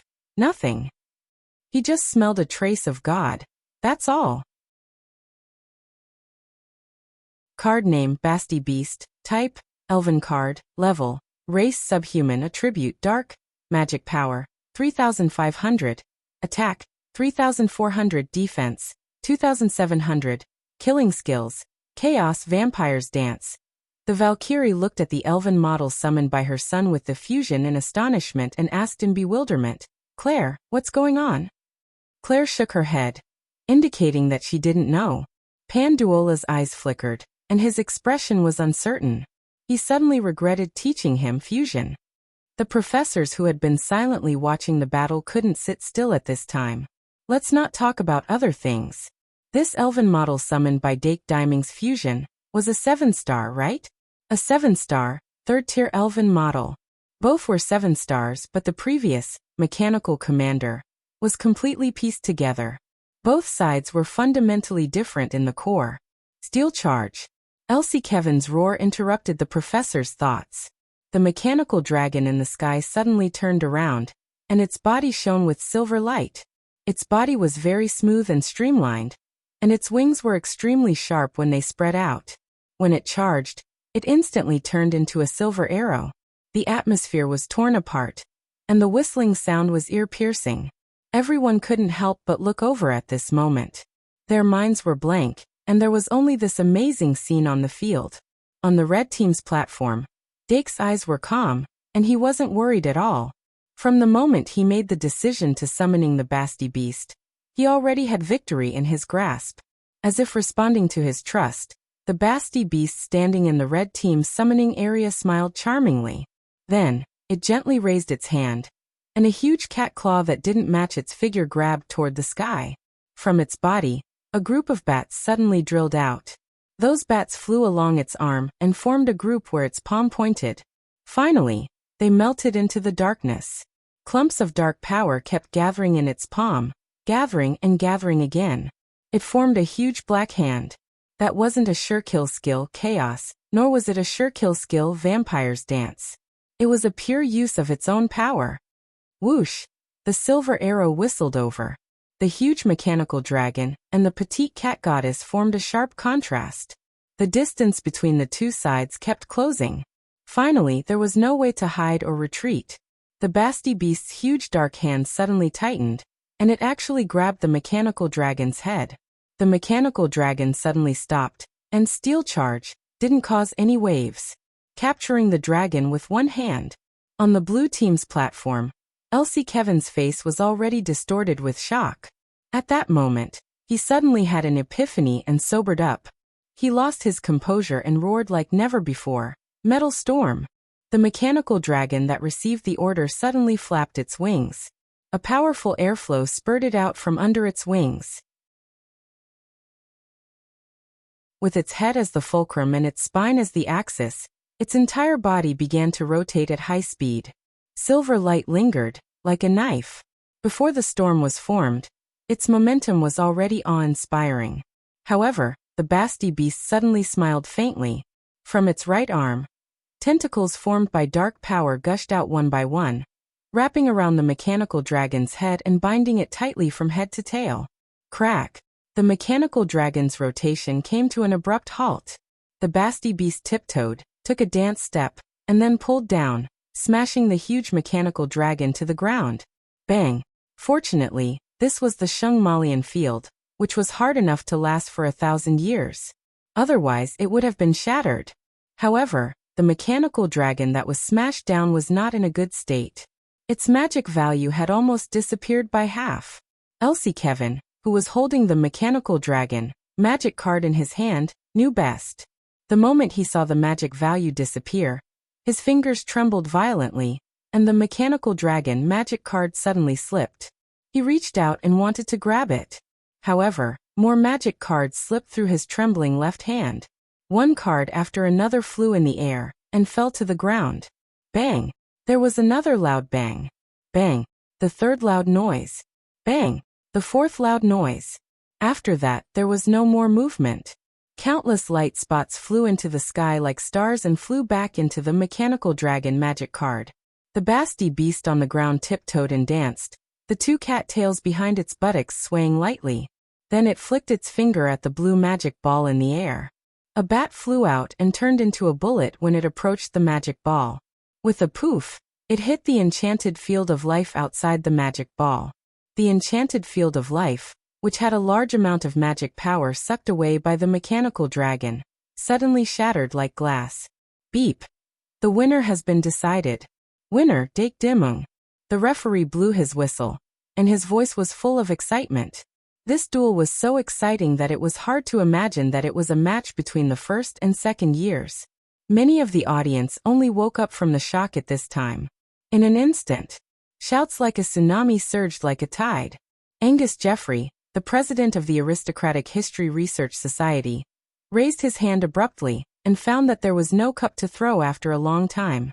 Mike Owen, who was next to him, had a flicker in his eyes, but there was no anger. The first years of the Aristocratic Academy were jumping around excitedly. They couldn't wait to rush out of the ring and give the winner of this duel the warmest hug. Dake Dimung was their pride. Although the first years of the other academies were not as exaggerated as the Aristocratic Academy, they were also very excited. Even Luoboat was cheering. Ai Ma and Sarah gritted their teeth silently. Eudora was so excited that her face was flushed. Luo C and Deanna tried hard to look at the red team's contestant platform. Panduola showed a bright smile. The Valkyrie, who wanted to jump up, was pulled back by the first princess Elisha. Claire gently stroked Galileo in her arms. The first prince sighed slightly. The archbishop's expression was tense. It was just a newcomer's competition. It should have been insignificant. But now what was going on? 8 in 1 16,000 words. Come back tomorrow to correct the wrong words. That you're tuning into the Earbook Haven YouTube channel. Don't forget to subscribe and join us on this journey to catch the most captivating stories.